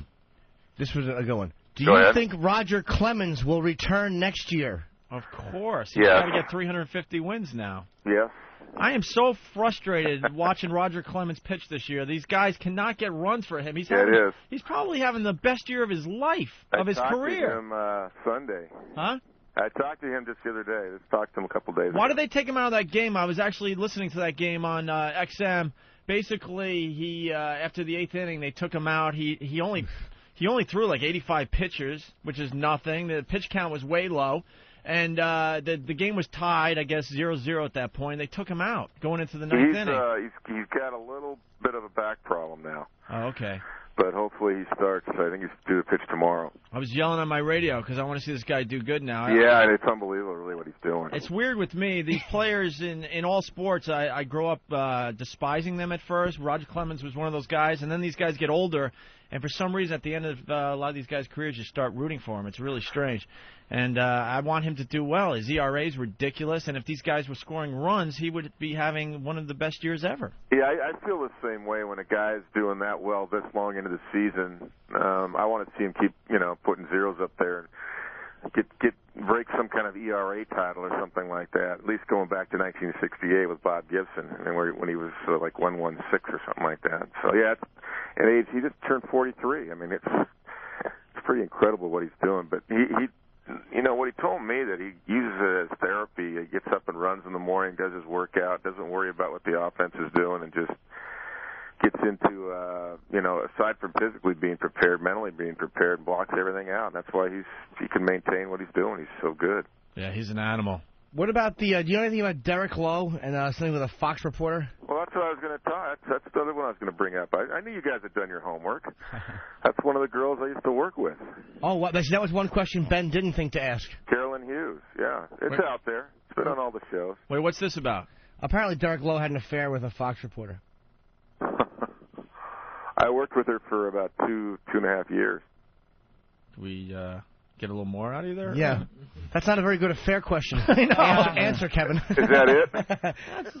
I thought you'd give us a little more. Deep, man. I can't just give you the whole thing. I thought you'd give us a little more. Yeah, I worked with her. How many times did he have sex with her? Well, shit, easy pass. At least smell your fingers? I mean, give us something. Jesus. She only went to Boston College. She worked, her main job before she came to Fox a few years ago was in El Paso. She did a morning show, like the Good Morning America type show, local in El Paso, Texas. I don't know how she got into sports from there, but she came to Fox West, which is a Fox regional show, and she covers all the sports in Southern California. Right. Covered, I should say. And Dodgers, Angels, USC football, UCLA, all the Southern California teams. But then she got a job with me because I did the Dodgers pregame show. She was my co-host on that last year. Did a pretty good job, and I actually, we go up and sit in the press box during the game because we do a post-game show as well. And I actually taught her baseball. I teach her how to score a game and this and that, and all the ins and outs and the verbiage of baseball, things like that. So she must have been really hot, Kevin. Yeah. She must have been really hot to have that type of patience. Very good looking. Yeah. No, she is. K But means she was strikeout. really Sit on my lap. She's really credible, and then the irony of it is that she,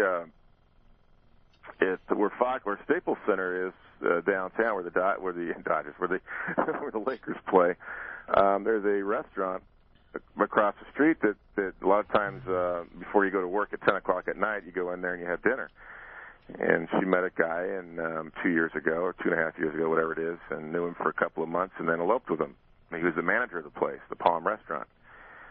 So the problem is the story that's come out, and that's why I'm saying it to you guys now because it's already way out there, It's been in every newspaper and TV show. It's on Good Morning America too, by the way, last week or something. But anyway, rumors came out. She went to spring training to cover the Dodgers and interviewed Derek Lowe, and the rest was pretty much history. Derek is still married. She's still married, although she was going through a separation, and she may be divorced now. I don't think she quite is, but Derek is still married with 3 kids.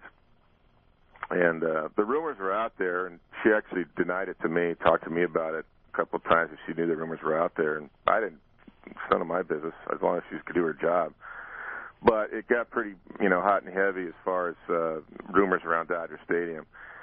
And finally, Derek's wife found out, and when she found out, she let everybody know, including Fox, including the Dodgers, including Tom Likas, including Good Morning America, including and drove to Carolyn's house, and there was a denial there, and that's the last I know of it because I haven't seen Carolyn since. Well, that Tom Likas must have really ran with it, huh?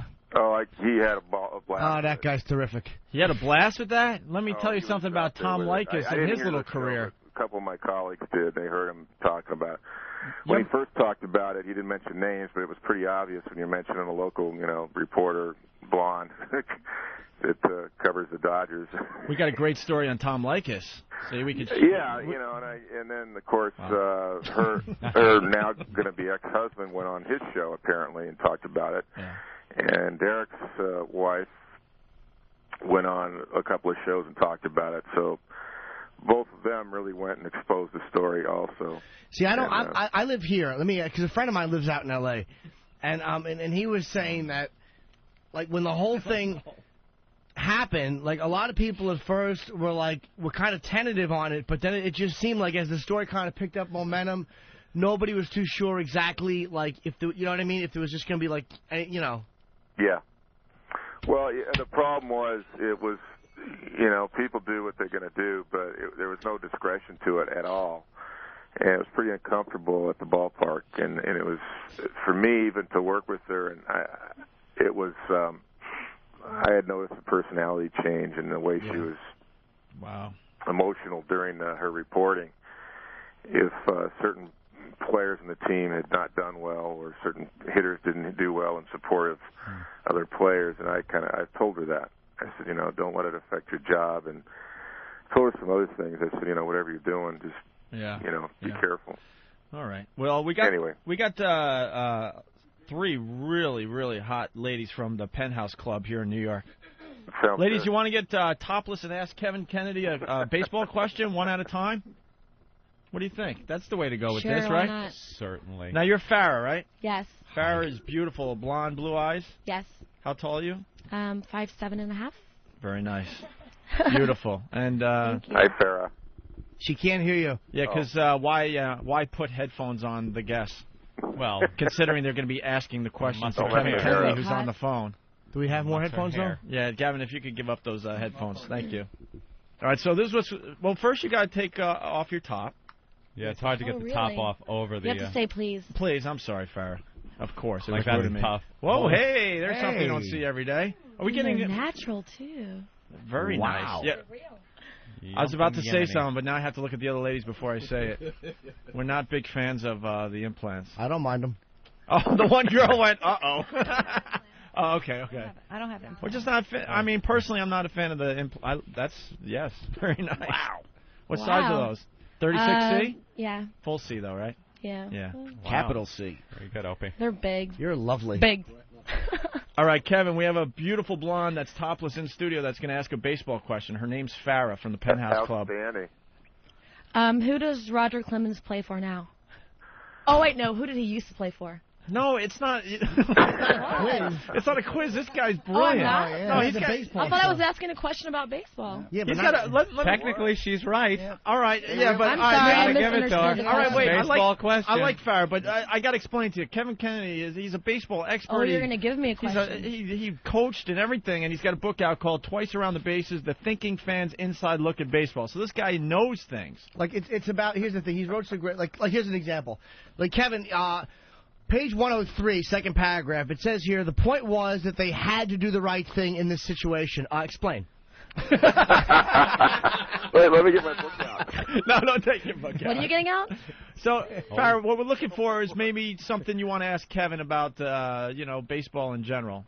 A little, something maybe a little more thought-provoking. Well, I'll answer that question. Clemens used to play for the Yankees. There you go. Used to play for Toronto. Used to play for the Boston Red Sox with me.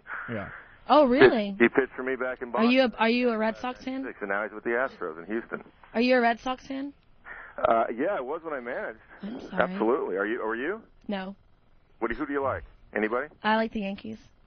I like the Yankees now too because I'm not managing the Red Sox anymore. Her breasts are so nice. It's distracting. They're very sweaty. Now what? Are they? That's fine. You Smell guys, like lamb. Kevin?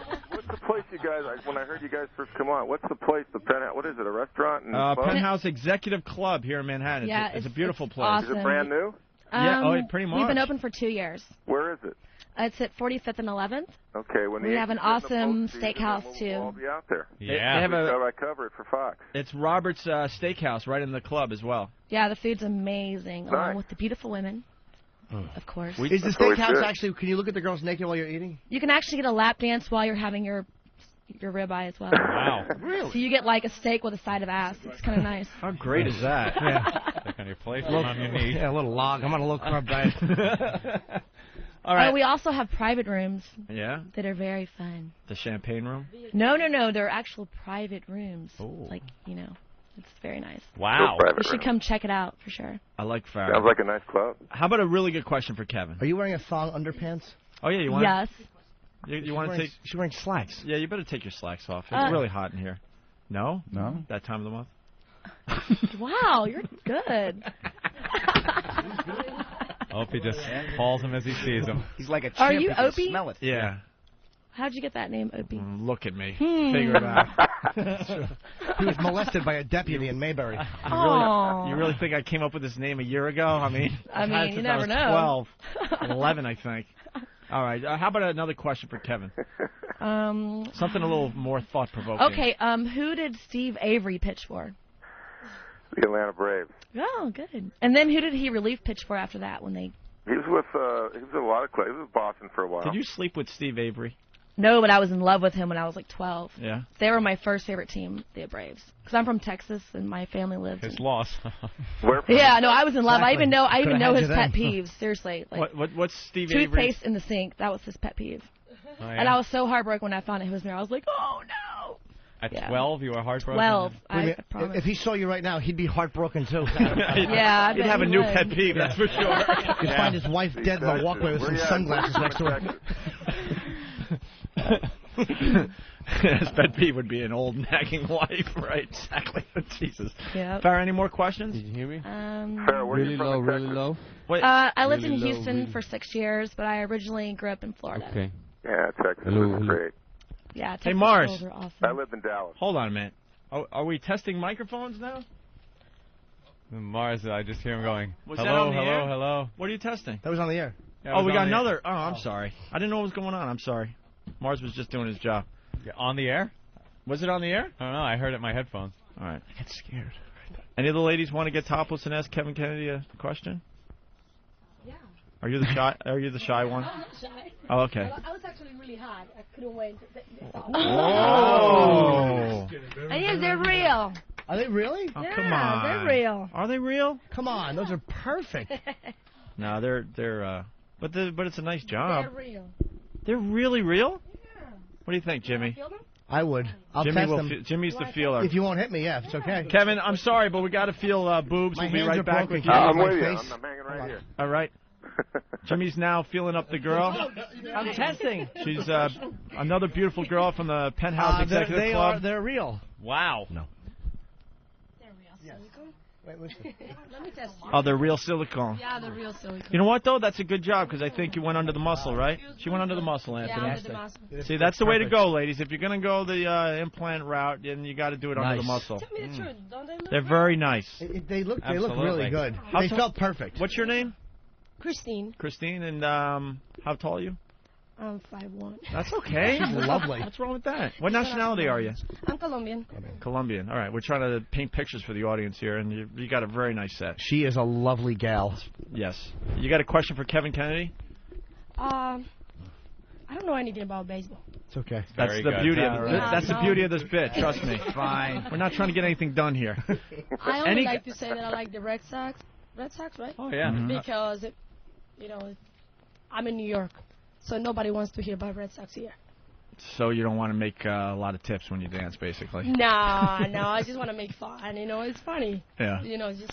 All right, Kevin, any comment on that? She's from New York, but she likes the Red Sox because I guess it just annoys everyone here. Exactly. Oh, that's tough. Yeah. That's not good when you're living in New York now. In New York. Although everybody jumped on the bandwagon after last year, and now you see a bunch of B hats walking around New York. You want to smack them in the head. Yeah, but the true Yankees fans don't do that. They're not jumping. It's just like either you're a Yankee fan or a Mets fan. I mean, you can't be both if you're living in New York. Same thing with the Red Sox. Right. No, but a lot of people are in relationships with Met fans. Well, And, a lot of because the Mets, for some reason, really seem to be a girls' team. The girls like the Mets, right, Ope? She has a question for you, by the way. Another question, which might be a little bit different. Oh, okay. A little more inside. I heard some rumors. I don't know if it's true or not that Ty Cobb is dating Dionne Warwick. Is Ty Cobb dating Dionne Warwick? Is that your question for Kevin Kennedy? Probably something. Probably. No, tell me the truth. Ty Cobb misunderstood, Kevin? I don't know. I never met him. Yeah. I saw the movie. I've heard. So, I have a question for you. All right. Do you want to come to the club and feel my boobs there? No, I'm just kidding. They're fantastic. You can't tease like that. No, I'm just kidding. But I hope you come to the club. It's a great club. Oh. Penthouse Executive. Of course. God, her nipples are fantastic. Yes. Yeah, you're really concentrated on those. How can you not? I was testing for real. That's what I do. You're still testing. I know. Could you just cry a little and say, enough, mister? What does tweaking the nipples have to do with testing if they're real boobs? Yeah, or not? Jimmy. Because as we we know the nipples implant are real. has nothing to do with the nipple. Because what happens is this. Do you have to ruin everything? If you tweak a little bit, you can test the consistency of the breast because the skin, when you're tweaking, it gets taut. Yeah, but the skin isn't... No, but it is. As the nipple hardens, the skin tightens just a little bit. And that does what in your detection of... It helps clear stuff leak out. I see him checking and it's like, shorts. that move is not checking. Yeah. That is simply for his pleasure. I was trying to help her out. She's a very beautiful, nice girl. By the way, Farrah is now sitting on the Liberator. Oh. The Liberator? What's that? What's the Liberator all about? You really don't know what the Liberator is about? Look at it and tell me what it's made for. Why don't you show me? Oh. Sex positions? Very good. Sex positions. That's right. One for Farrah. Ding, ding. Kevin? I'm with you. You have anything on sex positions? I don't know what let's see Liberator some, is. Kevin. Huh? What is a Liberator? It's pretty much how do you describe the Liberator? Something you buy in an infomercial? It's a small couch that is made just to get your lady into different positions. Okay. Like for pie sex. wedge shaped. Yeah. Very inviting. You don't have to, use the pillows anymore that you're going to sleep on after the fact. Yeah. You guys have a website with all your guests that you have right now? Oh, you want to see them, don't you, Kevin? Sure. Well, you're giving a good visual, though. Steve, are we taking pictures? Oh, no, we can't take pictures in this situation, I unfortunately. think we should talk more about the private rooms at Penthouse. All right, why don't you, Farrah? What goes on in the private rooms? Well, you have to come and find out for yourself. You have to say, though, you have to tell people because nobody will come just to find out. I guarantee it's worth it. When are they going to make knee jobs legal again? Knee jobs? Yeah. You always when they're dancing, you get the knee on I'm sorry. The little knee. knee. The knee on the crotch. Oh, I don't know what that is. No, I'm not saying it happens at your club. Don't panic on us. No, I like the couches in the private room. Yeah. Oh, yeah. These are kind of like the couches in the private room. All Only right. ours are much bigger and... Bigger, a lot more room to maybe, relax a little more on. private than, like... Yeah. Well, I mean, I guess it could have 8. I hear you. Hey, Kevin, you have an interesting chapter here called The Greatest Hitters I've Ever Seen. You got Tony Gwynn. You got a bunch of people listed. Where's Louis Soho on that list? You better worry about coaching third base. Okay. I'm surprised David Kingman didn't make that list. Anything? No. No, it was going good. back to the. No, it was cool. No, nothing. All right. Hey, Kevin, what do you want to say about your book?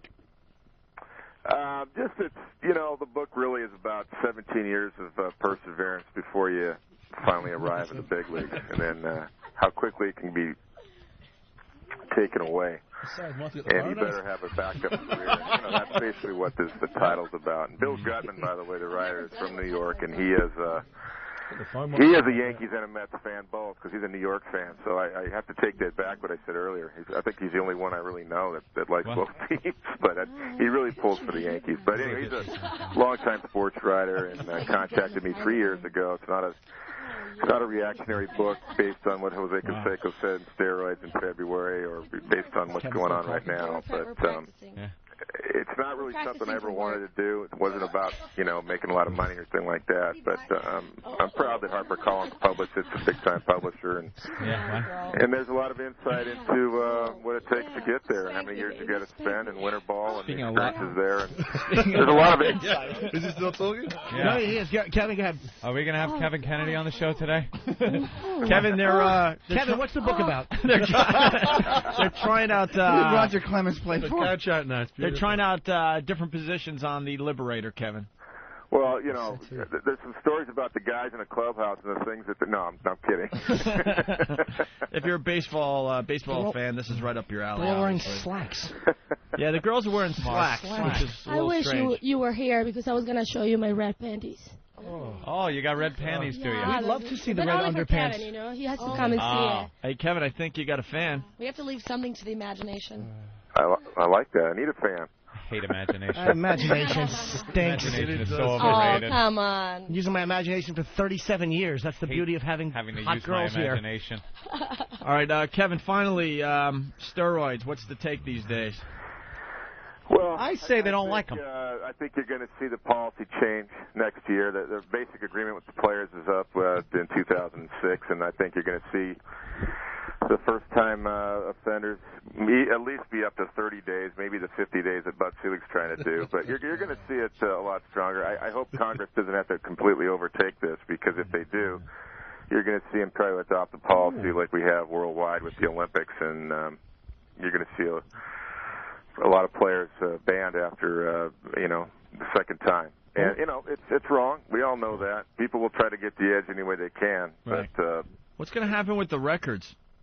Nothing. You don't They're think? not going to. No, there's no way you can go back. Even Rafael Palmeiro, whatever comes out of Palmeiro's thing, as Congress has his results now from the test, it's going to come out next week. I really don't know how far you can go. You can't really go, back to 1992, 1993, which, he played for me, by the way, in those years, in 1993.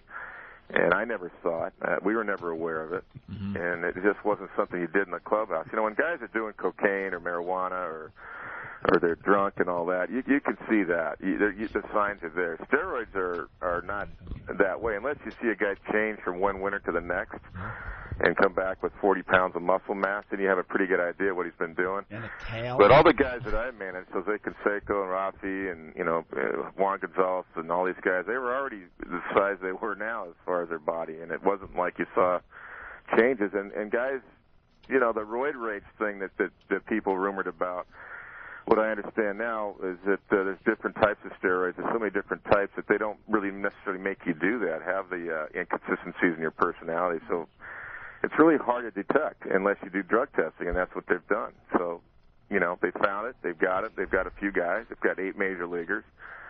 Rafael being a huge one, because going to the Hall of Fame, or should be.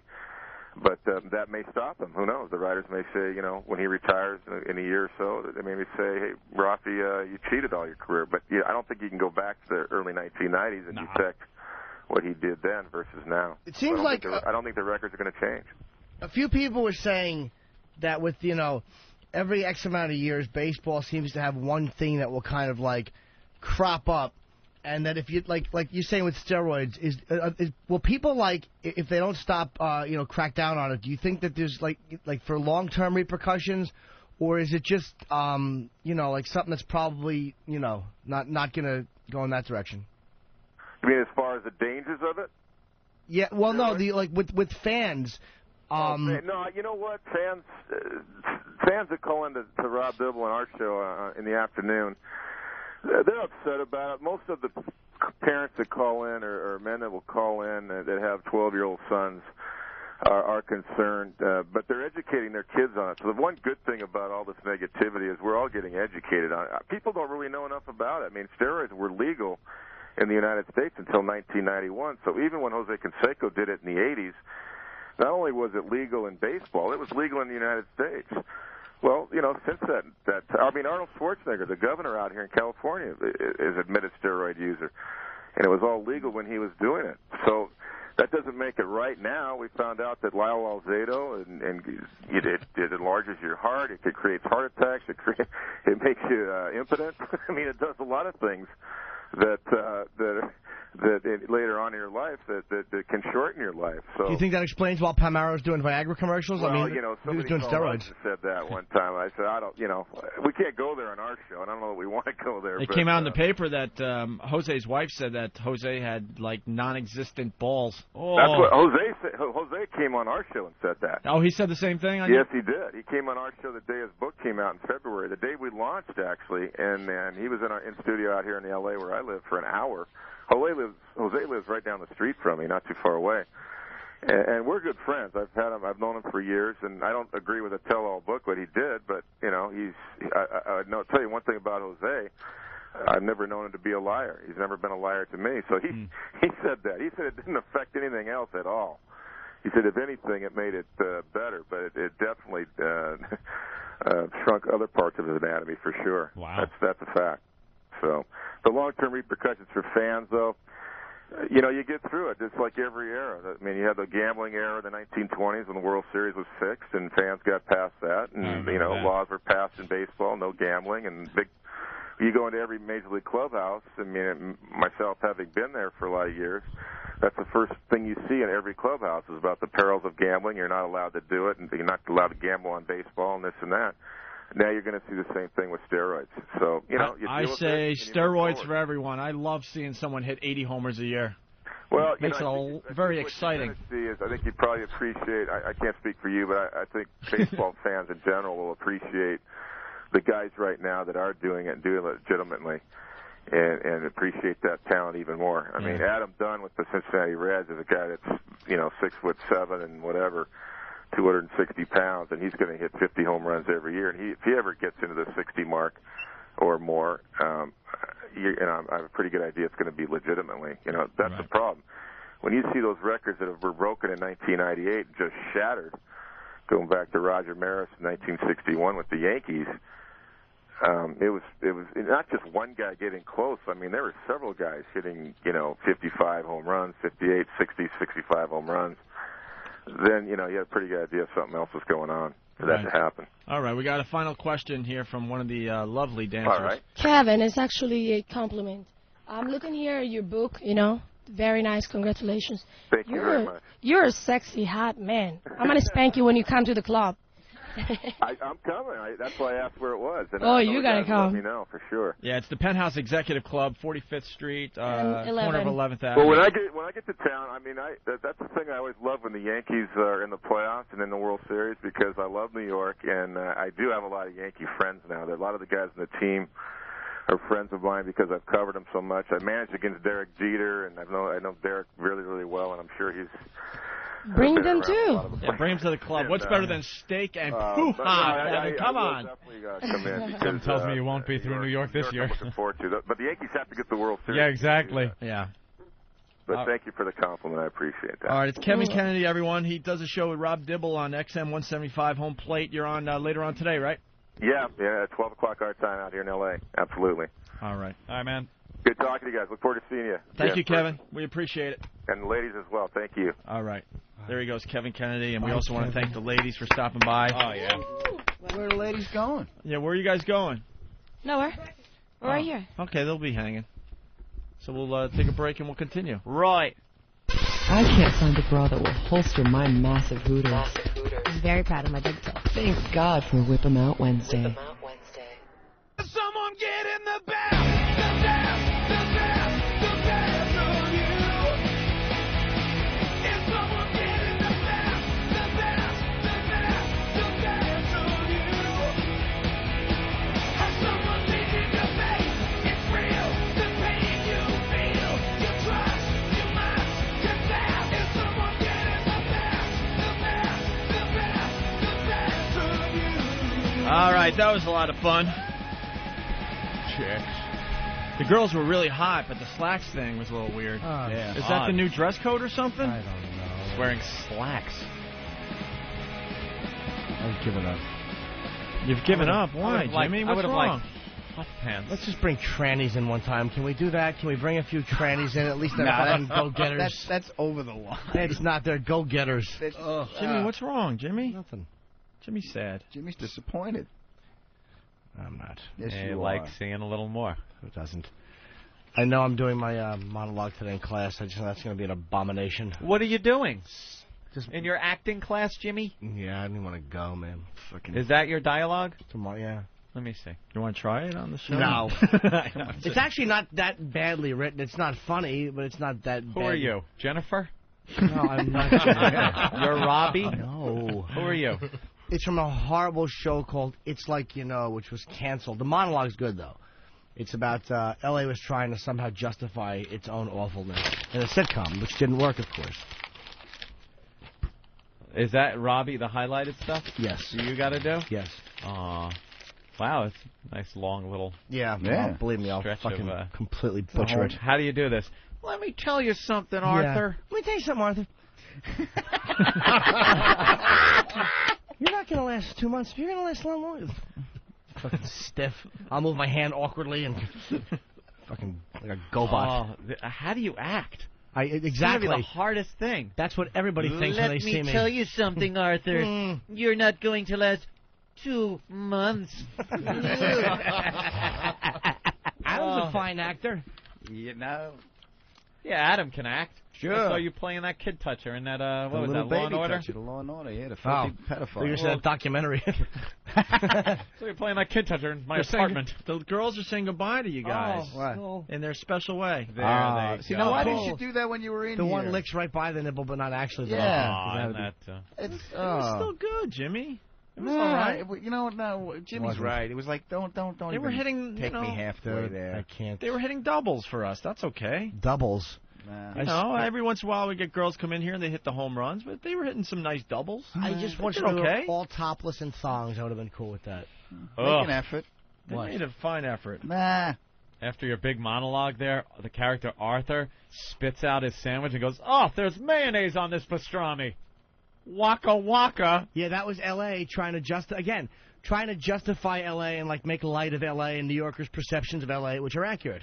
And it just stunk, and nobody wanted to watch it. I gather not. All right. Yeah, Good luck Arthur. to you, Yeah. Jimmy. Hey, Arthur. Sure, I'll stiffen up.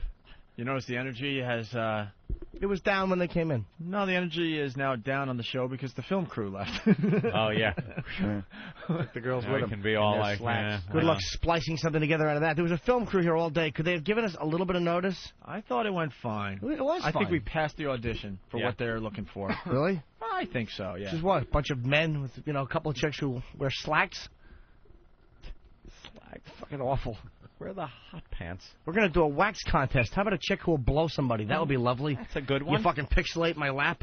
Yeah. Or anybody else's lap. Not that she has to blow me. You did get to touch some boobie, though. And the one girl was on her thing there. I did touch them. You got to wear slacks when you're on your thing, right? No, you don't. Wear a skirt, no panties. Yeah, exactly. No tampon. A white skirt, then do a headstand and spin in a circle. That's it. And fucking spray the whole room. Like that Carnival paint thing. Yeah, exactly. Oh. Let someone squeeze your stomach and spin you around. I want your feet to look like you were stomping grapes all day. Whole room smells like pennies. Great. There's a clot in my coffee. Oh. I smell bit. Yeah? Period art. Oh, that would be really... You know dude, something? that's- It's so gross, but it's really cool. Get girls on their heavy flow days and just have them sit down on a white canvas. Could be a Spin little one, 8x6, You whatever. gotta spin it like You you're at gotta the spin it carnival. like spin art. You think Spin that one art. is going It's to come called out? spin art. I was trying You to need come a girl on real heavy day. It doesn't drip like that, Ope. I just like the idea of just squatting on it and Yeah. doing like a... Rorschach? There you go. Rorschach test. And you gotta push. All right, Yeah. we got a quickie here. Squeeze some out. O.J. Simpson was on ESPN. Hello. Period art. Actually, he wasn't even on ESPN. This was just This is from my red ESPN.com. period. Does anyone know? I was chipping golf balls. All right, O.J. Simpson, the latest audio from him. This is always fun. What is he commenting on now? Well, he talks about how he treats crazy people. Because Well, there's crazy people out there. I look in the mirror and brush his teeth and comb his hair. Let me tell you something, Ope. Yeah. That was for my monologue. Good. That was good. That was good. Hey, it was very Although believable, you looked too. really phony doing it. I was. You were smiling. You put on that hate buster face. Let me tell you something, see? Why can't we pass out scripts and we'll practice with you? We should practice. There's no dialogue. There's no one else can practice. With the pastrami sandwich line. Yeah. I don't need that. And who's that dialogue before the highlight? Yeah. God, I can't last 2 months out here. All right. How would you do that, Adam? I would call and say I'm too busy to take the audition. Wow, it's not an audition. It's for class. Oh. For class, yeah. You're a good actor. Yeah, I've seen you. He was a kid toucher. Yeah. Go ahead, I act, mentioned Jimmy. that. I want to see you act. But, do I want to lines. see you act. Do the lines. You're like Bugs Bunny. Come on, act. Come on, Jimmy. Let me tell you something, Arthur. I always put my hands at nipple level, like I'm Kimbo. What's your character supposed to be? I don't know. It's just a scene. It's just a scene. Don't you need some kind of motivation? How do you feel on about how Arthur? to deliver All that? right, Jimmy, how do you feel about Arthur? He's a cock. Well, then you know what? I want you to say, talk to me like I'm a cock and say All those right. words. I'm Arthur. I'm Arthur. Set the scene. We're under a porch. That's right. There's a dress over your head. We're going to pick up under a bridge. I've just given you $20. Let me tell you something, Arthur. God, I won't last. It's so hard. I won't last 2 months out there. Probably not. And it ends with having to say Californian. How hard is that a word? How hard is it? No, It is hard to end the this. brain dead Southern Californian. Californian. Yeah, I'm not Yeah, gonna say but to make it Californian. sound natural. See, I would be Californian. I can't act. There's Yeah, no well, way. Welcome to the club. It's a fine club you're in. I should videotape it. Oh, I dude. want to see you. That'd be great. All right, it's OJ on OJ. ESPN.com talking about how he treats crazy people, Anthony. It's not plausible for many people in their mind to separate that from O.J. Simpson, the murderer. No, there's no O.J. Simpson. Right, no, I'm saying in their mind. That person doesn't exist. Right, no, I'm saying But in their minds, they're misguided. And what do you do when you see a crazy person on the street? You just walk right by them and ignore them. So that's how I treat people who feel that way. I just walk right on by, hey, have a good day, and I ignore them. I love how he just laughs his way through the tough questions. You know, that person doesn't exist. You know. That's no.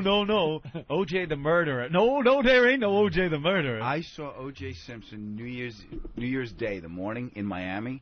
I was doing the improv in Miami for New Year's. That one, I got a flight out early in the morning, New Year's Day. Me and my girlfriend are in the lobby. It's like 6 o'clock in the morning. There's a drunk white woman yelling at him, a blonde drunk white woman. Wow. And he's sitting there, and Maureen comes down and goes, "What's all the yelling?" I said, "No, just go walk past OJ, just get into the car, and we'll go to the airport." This woman is screaming. I just wanted to tap her on the shoulder and go, "You know what he did to the last one, right?" Yeah. What was she yelling? She was just saying, "You ruined the whole night. You're drunk." I'm not drunk. Oh, She's one of just- those. He was with her? Yeah, he was sitting there. Oh, while I she thought was it was berating some him. other passenger just No, while she calling was him a berating murderer. him in the lobby. He was with her. Wow. Why didn't you get a picture with him? I certainly would have. In a second. Murderer? Yeah. Yeah. Yeah, why Yeah, not? you'd have to. That'd be a pretty good one. Exactly. Me and the marriage counselor. Running out of show. Thoughts on Scott Peterson, O.J. Simpson? Well, I thought if Scott Peterson, what I thought if he did it or not is immaterial. I didn't think they had the facts for him to get the death penalty. I thought he was such a disagreeable person and talked so much that I felt that his death penalty came more out of his personality than the actual facts that they had. There's so many people who have convicted of murder and have not gotten a death penalty, and certainly I didn't think the facts were so overwhelming that he should have got the death penalty. No. Do I think he was guilty? Probably, yeah. But I didn't think the evidence in the case warranted him getting the death penalty. No. He should have done some Naked Gun movies to make people like him. If he could run the ball, he got off. He is something else. He just doesn't even believe he did it. Let's not be silly here, people. Of course he did it. There was no one else even close to have been able to do it. And he just denies it. He is one of the best. He just denies it. No, that O.J. doesn't exist. There's no O.J. the murderer. Yeah, there is. He's sitting right here in front of me. Dude, people hate him like he's Berlin in 1939. Very good. I recognize that line. Very believable, too. Yeah. It's a gem. That is a good line. More audio from OJ. This is what he wants to do now. You're not going to believe this one. How about ever working on trial coverage? I would love to do that. Now, that's something I really I felt that I from Robert Blake to Peterson to Michael, I felt that I could have given an insight that I used to hear some of the experts saying, well, he's thinking this. And I said, they don't have a clue what this guy is. They're so off base what's going on in these guys' minds, in the middle of a trial and stuff. And, you can see the evidence because I've had so many trials, it seems, that I can understand what the defense is trying to do. And then to hear an expert give a totally different spin on it. And I said, that's not the purpose of them bringing this evidence in, and invariably I'm always right, when I see where it goes, so, yeah, that is something that I would like to do. Mm-hmm. Now, that is something that, like golf, I play golf because I love golf. That is something I could have a real passion for. Great. OJ, what's Robert Blake thinking? He's sitting there thinking, holy shit, I killed my wife, and I'm probably going to get off. This is amazing. What should Michael Jackson do now? Stretch your hand so the glove don't fit. Yeah. Dude, the problem with OJ is the stupid trial was held in Los Angeles. The people out there are so dumb, so shallow, so plastic. Are you going to do it with your eyes closed? Shit like that? That's the way you talk, That muscle look like it's effortless. Oh, it's the hardest thing. That's awful. I liked it. We have one more in the eyes. We have one more clip. We could sneak it in real fast. He doesn't want to pay Goldman. This is what he has to say about that. Turn down the thing a little bit. Are you content with your lifestyle, or do you have the desire to do more? You always have the desire to do more. I mean, I'm comfortable in what I'm doing. Obviously, I want to do a little more because I'm accepting these invites for various things, what things? Kruskin? Most of them are more social, but some of them are even business opportunities. But when you have a $50 million judgment here, $25,000 judgment over here, you got to temper what you do in a business world because when I'm just a firm believer. I would rather have less in my life than to pay somebody something that they don't deserve. So I'll take less. What a not to pay. Dick. Oh. Do you think he talked himself into it over the years? That he really didn't do it? Do you think he had a break? It's the only way he can live with himself. How do you do that? Where he actually believes, oh my God, I didn't kill these people. Why do I have to pay them? Why am I being shunned by society? Why hasn't Goldman killed him yet? Yeah, that's the real justice. Why hasn't he gone after him? Let's go to the phones. Prozac from whackbag.com. Prozac. I learned Opie digs 21-year-olds that look 16. And that guy from London loved to take it up the ass. Very good. That was the highlight of the show. I want to thank Gavin for stopping on by. Gavin. And before you judge me, go see Broken Flowers with Bill Murray and check out that girl in that scene. God bless you, lovely cocks. God bless you. All right. Tom in Boston. Tom, what's up? Hi, today I learned that trannies are real go-getters. Very good. And Ricky, what did you learn, buddy? Program complete.